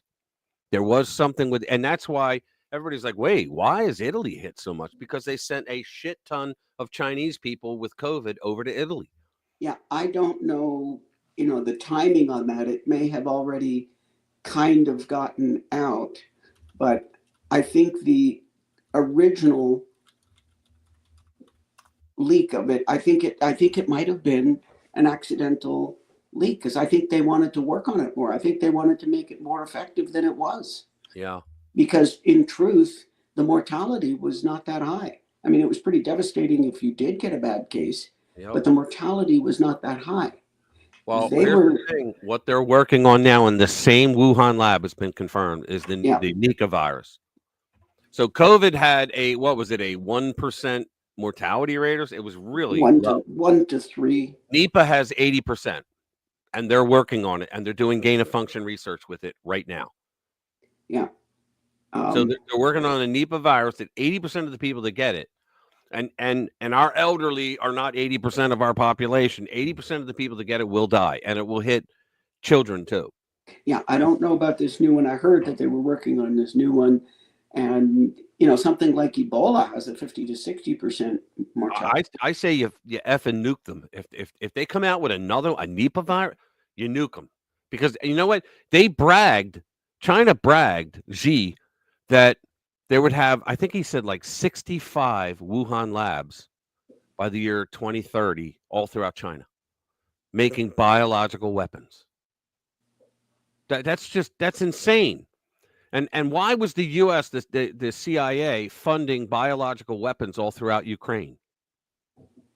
Why were they doing that? Yeah, because USAID and Fauci were involved in it. Oh, yeah. Well, to his credit, Barack Obama told Fauci, stop doing gain of function research. It's too dangerous. He went, okay. And then he just shipped it over to Wuhan and funded them.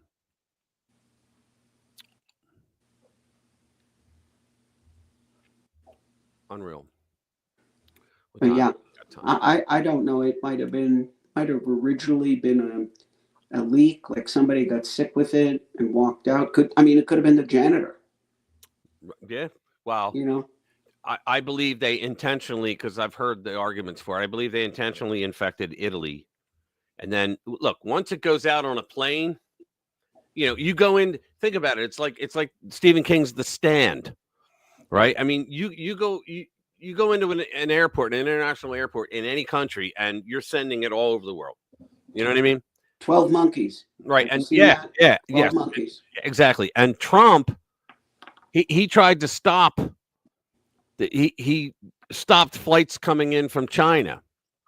And of course they called him a racist. And remember, you had Nancy Pelosi. We're out here in Chinatown. We're having fun. Go eat at a restaurant, all that shit. What phonies? And you had de Blasio, right?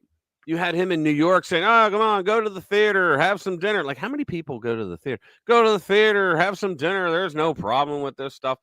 And then within 3 months, they completely did a 180 and said Donald Trump did nothing to stop this from hitting our country.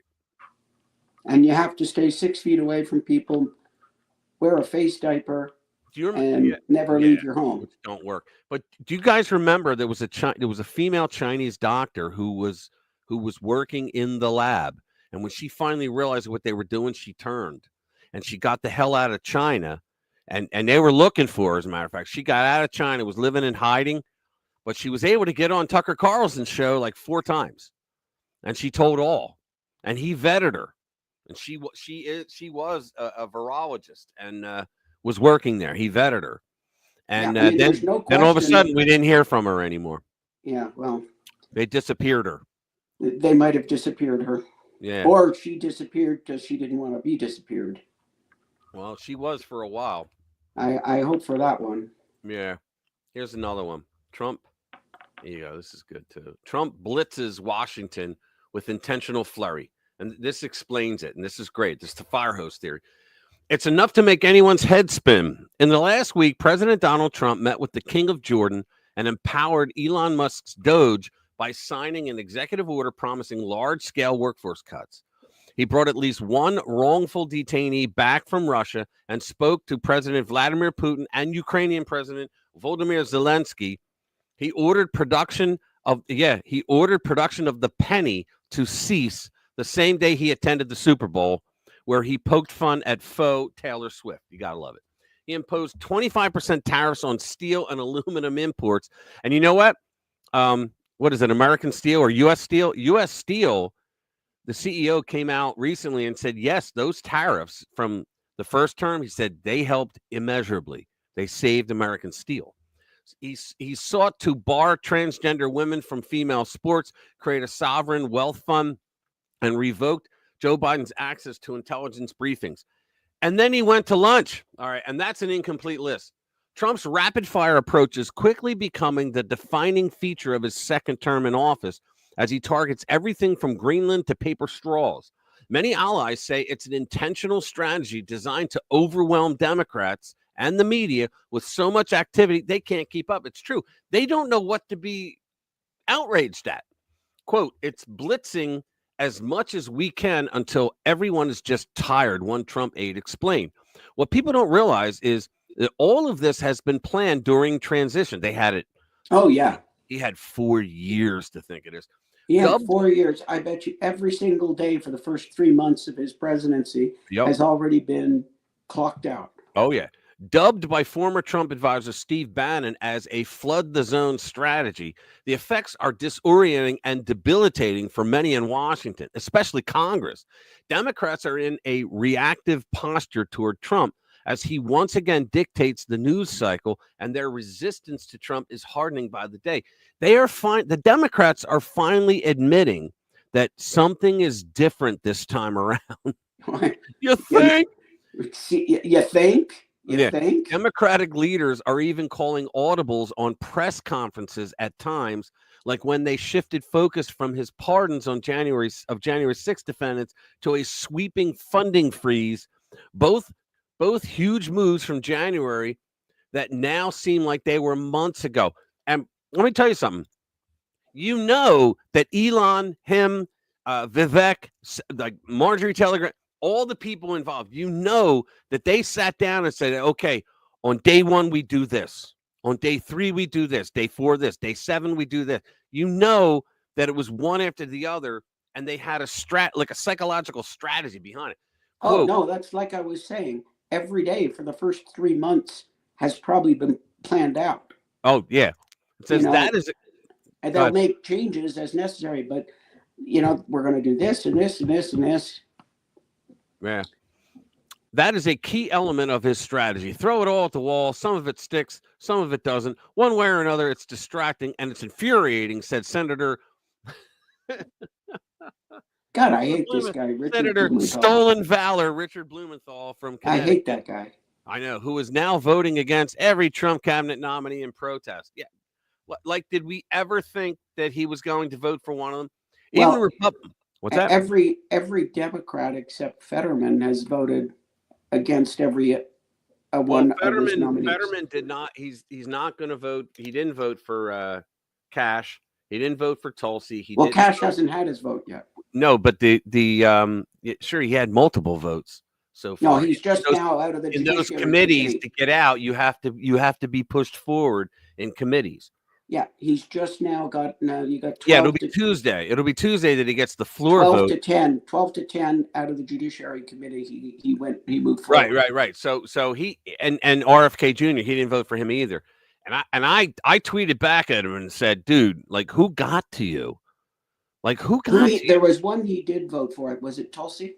No, he didn't vote for. He said in his tweet, "I am not voting for Tulsi Gabbard or RFK Jr." And I wrote and said, "What happened to the Trump was a duly elected president, had the right to have who he wants." And I said, what did I say? I said to him, "Good luck in your next election, because Pennsylvania voted for Trump and his nominees.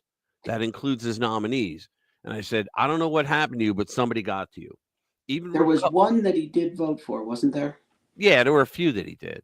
A few? Yeah. I thought he probably voted for. He probably voted for every one of them except those three. I mean, Marco Rubio. I think he had 99 votes. It was one holdout, probably Fetterman. No, he had one holdout. Even Republicans find themselves playing. It was probably Mitch McConnell. Yeah, they're wondering what programs he's cutting and what the effects are back home. Republican lawmakers released statements in the past week urging international food aid to be distributed and defending the health research in their states from cuts amid the Doge onslaught. See, that's what they do. They get their special pet projects in their districts so that when it comes time for re-election, hey, I got that for you. I got that soup kitchen for you. I wear a cowboy hat. He wanted to hit the ground running and make a lot of changes very, very quickly. And unfortunately, it's created a lot of anxiety, chaos, consternation, said Susan Collins, Rhino in Maine, one of the few GOP senators to question Trump's decision-making. Yes, but she voted for people, didn't she? But I don't think it's a strategy. I think it's sort of the Elon Musk style, she said, referring to the blur of his management decisions at companies like X and Tesla. Yeah, Susan Collins and Lisa Murkowski, both of them did not vote for Pete Hegseth. Right, because they're idiots. Neither did Mitch. Right, Mitch didn't. I don't think Mitch voted for any of them except, he may be the one that held out on Rubio. I wouldn't be surprised. What a son of a...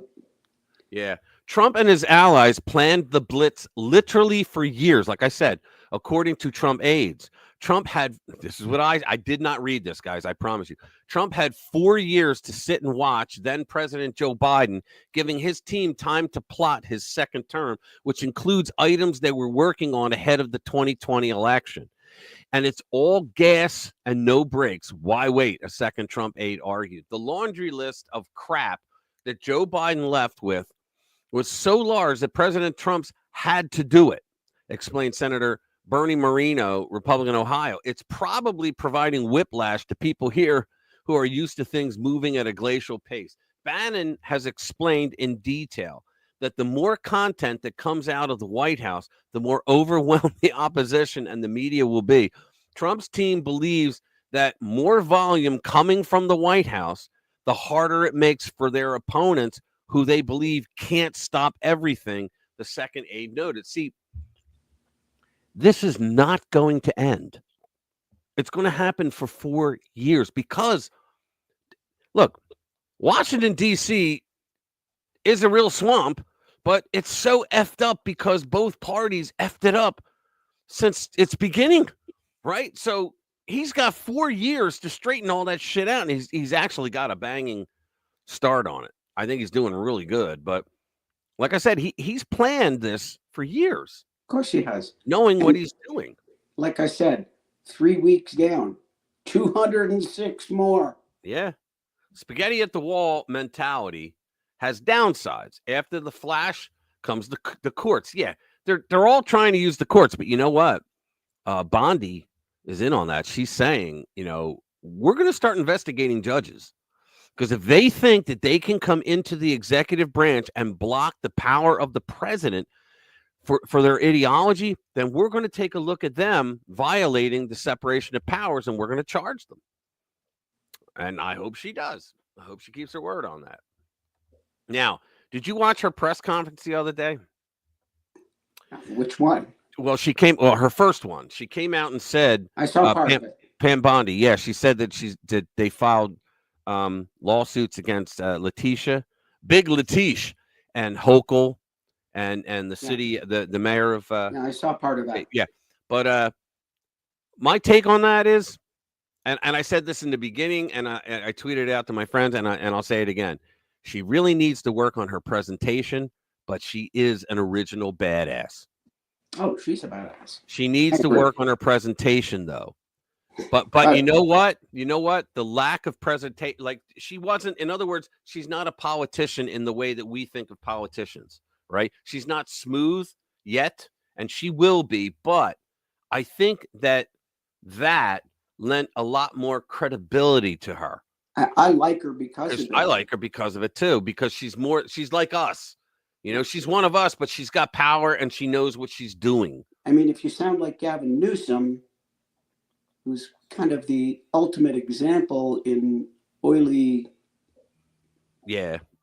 whatever communication skills, an oily used car salesman. Yeah. But yeah, something needs to be done about these judges, because right now they're not answerable to anybody. Well, Clarence Thomas, well, they are, but you'd have to impeach them and then remove them from office. But Clarence Thomas came out a couple years ago, and he did a circuit of speeches, and he taught at H1. He talked about this. He said federal judges need to learn that they cannot make rulings based on their ideology because they're violating the law.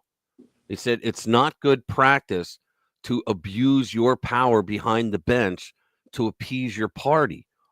And he didn't say Democrat, Republican. He just said it that way. And I was like, all right, so we have a Supreme Court justice who's looking at it. So all they need to do now then is to bring a suit in one of the states that he oversees, you know, and then they'll get into the court. That's what they need to do. Because you're right. These damn judges, you know, there's no consequence. You have to make it hurt for them. And I say, you got to feel the consequences. I'll tell you what, they would end it immediately. If you know what it should be, they should impeach a judge, and then have him removed all within 3 days.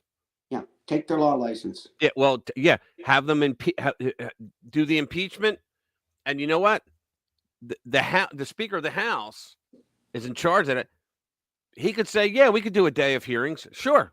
A day, we need 2 weeks. No, we could do a day of hearings. Sure. We'll let you say whatever you want. Then we're going to vote to impeach this bastard, and we're going to send it over to the Senate, and they're going to throw a trial on day 2. And we're going to have them out by day 3. And you do that to 2 judges, I guarantee you the ones that aren't ready to retire, and part of their punishment should be no pension. Right? Yeah, but you know, you'll see them stop doing that immediately. But I'm pretty sure there would be even I don't know how quickly it could happen, but if you just put a viable complaint into the Bar Association. Right. Now, the problem with that is the Bar Association. They're run by Democrats. They're all like liberal. They're all run by Democrats. And you know what else I learned about the bar associations all around the country is that a couple of lawyer friends of mine told me, they go, look, we all have to volunteer to sit on the bar board when we hear cases against lawyers. He goes, so when you're standing in front of the bar, he goes, you know a lot of those guys up there. And he goes, and guess what? Unless they remove your license, he said, they know that at some time in the future, you're going to be at that board as well. And they may be called up in front of you. He goes, so it's a total joke. Yeah. So it's kind of like something where there's pictures, photographs, video, whatever. No. Yeah. Unless she was 10.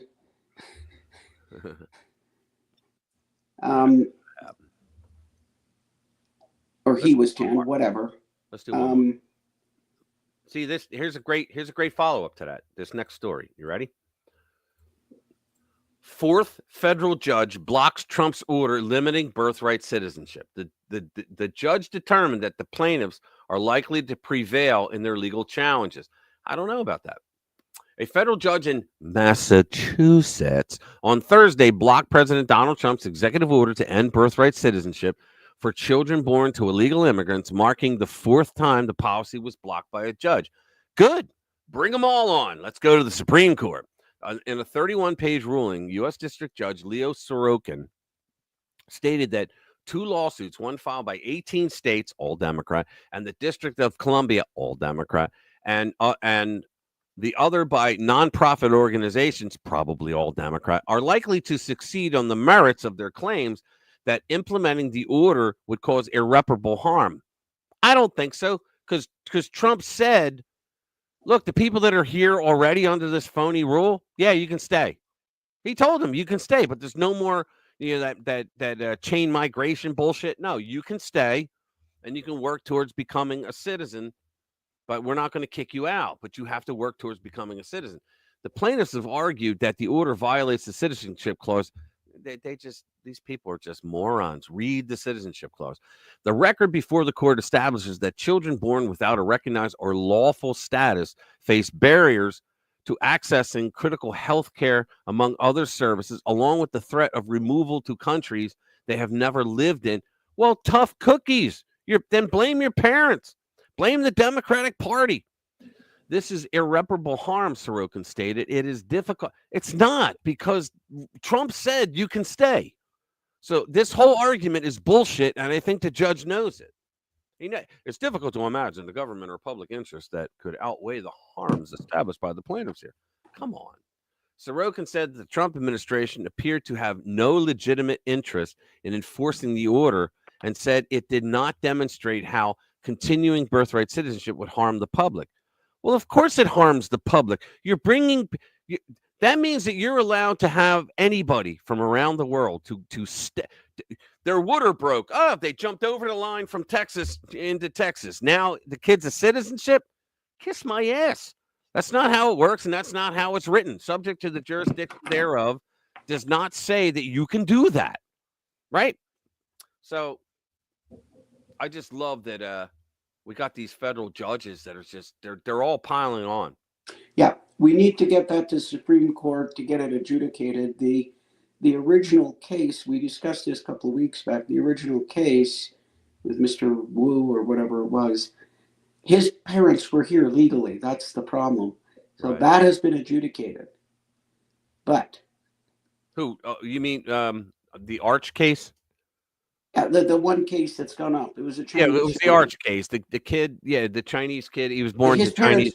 His parents were here legally. Yeah, they were here legally because they see. This is what the Democrats want: instantaneous amnesty for these people. Yeah, and the thing is that it has not been adjudicated regarding illegal parents. Right. And that needs that, to the likes of you and me, it sounds like it should be the same thing, but in the law, no, there's a slight difference in fact, so it has to be a completely different case. Right. Let me see something here. What does he have here? Oh, we already played it. Yeah, I think we already played it. USA hearing. Well, let me play it again. Yeah, Commander asked me to play some. The woman looks familiar, so I think we already played it, but we'll see. Maybe it wasn't this one. She did another one. There we go. This was fire. Under the guise of foreign aid. We played that. Yeah, we already played that. We played it earlier. It was awesome. It's great. Yeah, it's in the lineup on here. But much of the world is influenced by USAID. Man says, yeah, here's one. Oh, this is unreal. These effing people. Ready? Hospital responds to claims Vance's young relative was denied heart transplant over vaccination status. So now it's not just some schmuck, from Ohio or something. It's the vice president of the United States. He has a young relative. I think she was 12. Yeah, 12. Adeline Deal, 12, appears to have joined the ranks of Americans consigned to die for refusing to take the COVID-19 jab. Cincinnati Children's Hospital issued a statement Wednesday following backlash over the claim it denied a 12-year-old relative of Vice President J.D. Vance a spot on its heart transplant.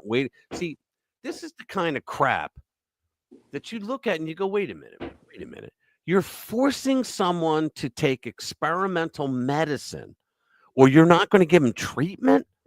I think this family should hit the jackpot on this. Sue the living hell out of them for doing something like that. That's just outrageous to say something like that. You let a guy smoke his entire life and you're going to cover him for lung cancer treatment, right? But you're not going to let a 12-year-old girl, right? I mean, come on. That's sick. The hospital, which alternatively has no qualms subjecting kids to dangerous sex change drugs and mutilations, we're not allowed to say mutilations. Although, did you hear that Megyn Kelly had a meeting with the CEO of YouTube and told him, I'm sick and tired that there's certain words we can't use. Because he invited her and she took the invite. She went to, I think it was a lunch with him because he wanted to talk to her because she's influential. An influential creator, right? And she said to him, I'm sick and tired that I can't say certain words like mutilations when we're talking about, the trans kids. And she said, whether it does anything or not, she goes, he did listen to me. He didn't dismiss me. She goes, but I don't know if I got through to him. She goes, but I had to say it because it's just wrong that you can't say that out loud. So censorship is always wrong. Right. So our YouTube overlords, once again, I'm just reading a news story here. And we're done with that. And we are neither advocating for or against any specific treatment or medical guideline. That is correct. This is not medical information. That is correct. So let's see. Urgent message. We did that. High explosive. Yeah. I think we're right about there, though. Yeah. I think we read everything. Oh, Canadian Mounties. Let's do your story. Did we do that? Yeah, we did. We did. Your story. Yeah. Canadian Mounties. That was great. Yeah, the Royal Canadian Mounted Holy crap, Police. I think I read everything. I think we've done it. Yeah, I think we did. Oh, how about that, guys? And plus, it's that magic time. Entertainment purposes. For entertainment purposes. That's a very fishy story there. Let's see what else we got.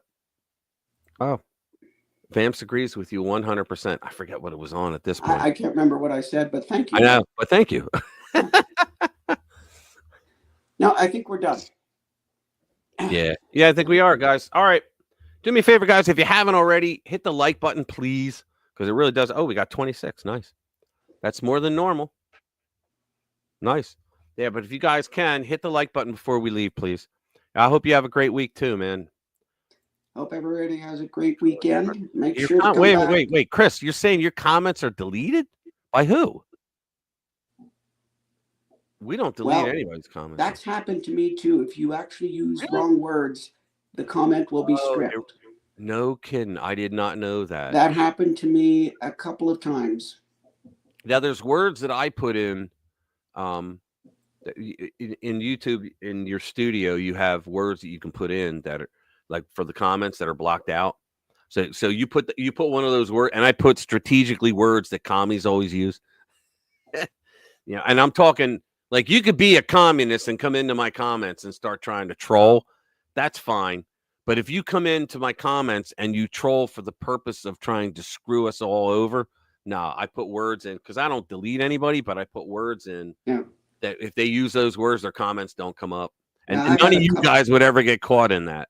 I've had a couple of times where my comments got a little heated and they got stripped on commenting on your videos. I would never delete any of you guys here. You can say whatever the hell you want.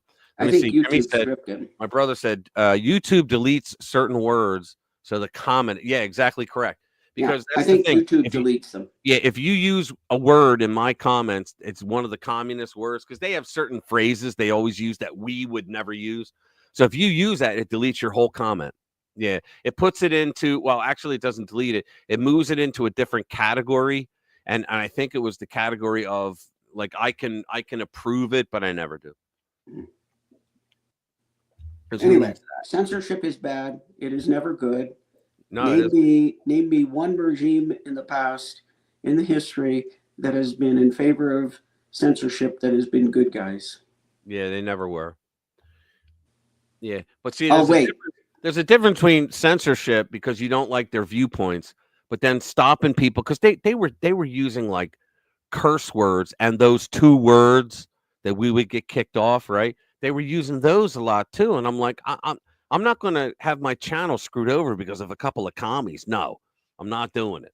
Well, right? the other thing I beat is, them at their own again, game. this is private property rights. This is your channel.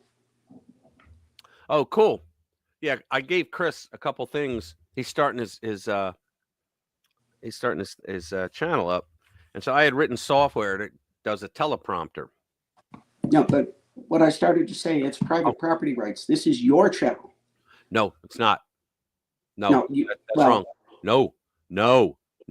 In the terms of service, because when what's his name got demonetized, LFR, what's his name, the Puerto Rican guy. Oh damn, I can't remember his name now. I think it was Vincent. I forget what his name is, but anyway, I was in his when he was demonetized. I went into his Discord and I talked to his manager and all that, and I said, look, you got to do this, that, and they're like, nope. They're like, we had lawyers already look at it. It's airtight. The minute you upload a video, it becomes the sole property of YouTube. Really? Yes, the minute that it's, and that's why I said, see, I made an argument too back to him. I said, okay, so if it's theirs, then how can they give me a strike when they own it and I don't have the rights to it? And they're like, you know what? We asked that question too. And their lawyers gave an answer. It's in the terms of service as well. They're like, they cover everything in their terms of service. It's crazy. Well, let's talk more philosophically. Legal agreements aside, this is your channel. So morally speaking, it's like, this is my home. I do not have to let anyone in here I don't want. Well, that's true. I don't have to put up with things in my home that I don't want. That is you true. You have right to free speech, but if you come in here spouting Nazi slogans, I'm going to politely ask you to leave. See, I have So I have moderators here, and they have the right to either to ban. Well, I think I gave you the right to ban someone, to time out them, and to delete their comments. Yeah, so I have to get you're one with that because you're one. I think Bobbity's another one. I know Commander is. Yeah, I have to get with you with that because I have no idea where I am in that. But yeah, private property wise, you have a right to free speech, but not necessarily in my home. I can tell you, I don't want to hear that. Yeah. So on YouTube comments, you can say, I don't want to hear that. Yeah. So anyway. I have a lot of lib nuts that are coming in now. They're coming into my comments, which is fine because they don't seem to realize that even the comments they write that are negative about the channel or the videos, they help the channel. Because YouTube doesn't care if it's a positive or a negative comment. They care about engagement. Because the more people engage with each other, the more they have a likelihood of watching another video and they get to sell an ad. That's what they care about. Even if it's because they're just so angry with you. Yes, exactly. But if they haven't and that's now you know why I try to reply to everybody. Yeah. And then we got guys like Chris. He was here earlier, the other Chris.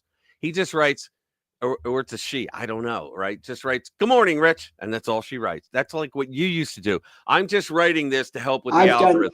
You used to do that. That's when I liked you, right? Immediately. I was like, damn, this person's doing that. Yeah, hi, Rich, just supporting the algorithm. Yeah, that's what you used to write. But this Chris says it too. She just goes, "Hey, Rich, good morning." And I know that's what he or she is doing. Yeah, I know. Yeah, we're just supporting the algorithm. Okay, listen, this time we really mean it. We gotta go. All right, but my problem as a moderator, Bobbity says, is I love to moderate my own, shall we say, less than copacetic views on certain areas of the Middle East. Oy vey. Yeah. Positive, negative. Yep. Positive, negative. All right, guys. Thank you very much. You guys have a great week. I love you all, man. You come here every single week. You make the show. And you make it funny, too. Have a good weekend. Show up next week. Yep. Tell a friend. Tell your friends. Just tell them, hey, you guys want to have a good time. We're going to hang out. Tell them to come on in and boot the live stream up. Yeah, tell them you're going to get You're going to get news read like nowhere else before. Look at this, US Adios. There you go. That's awesome. All right, guys, thank you very much. You have a good week. Watch my videos. Tell a friend.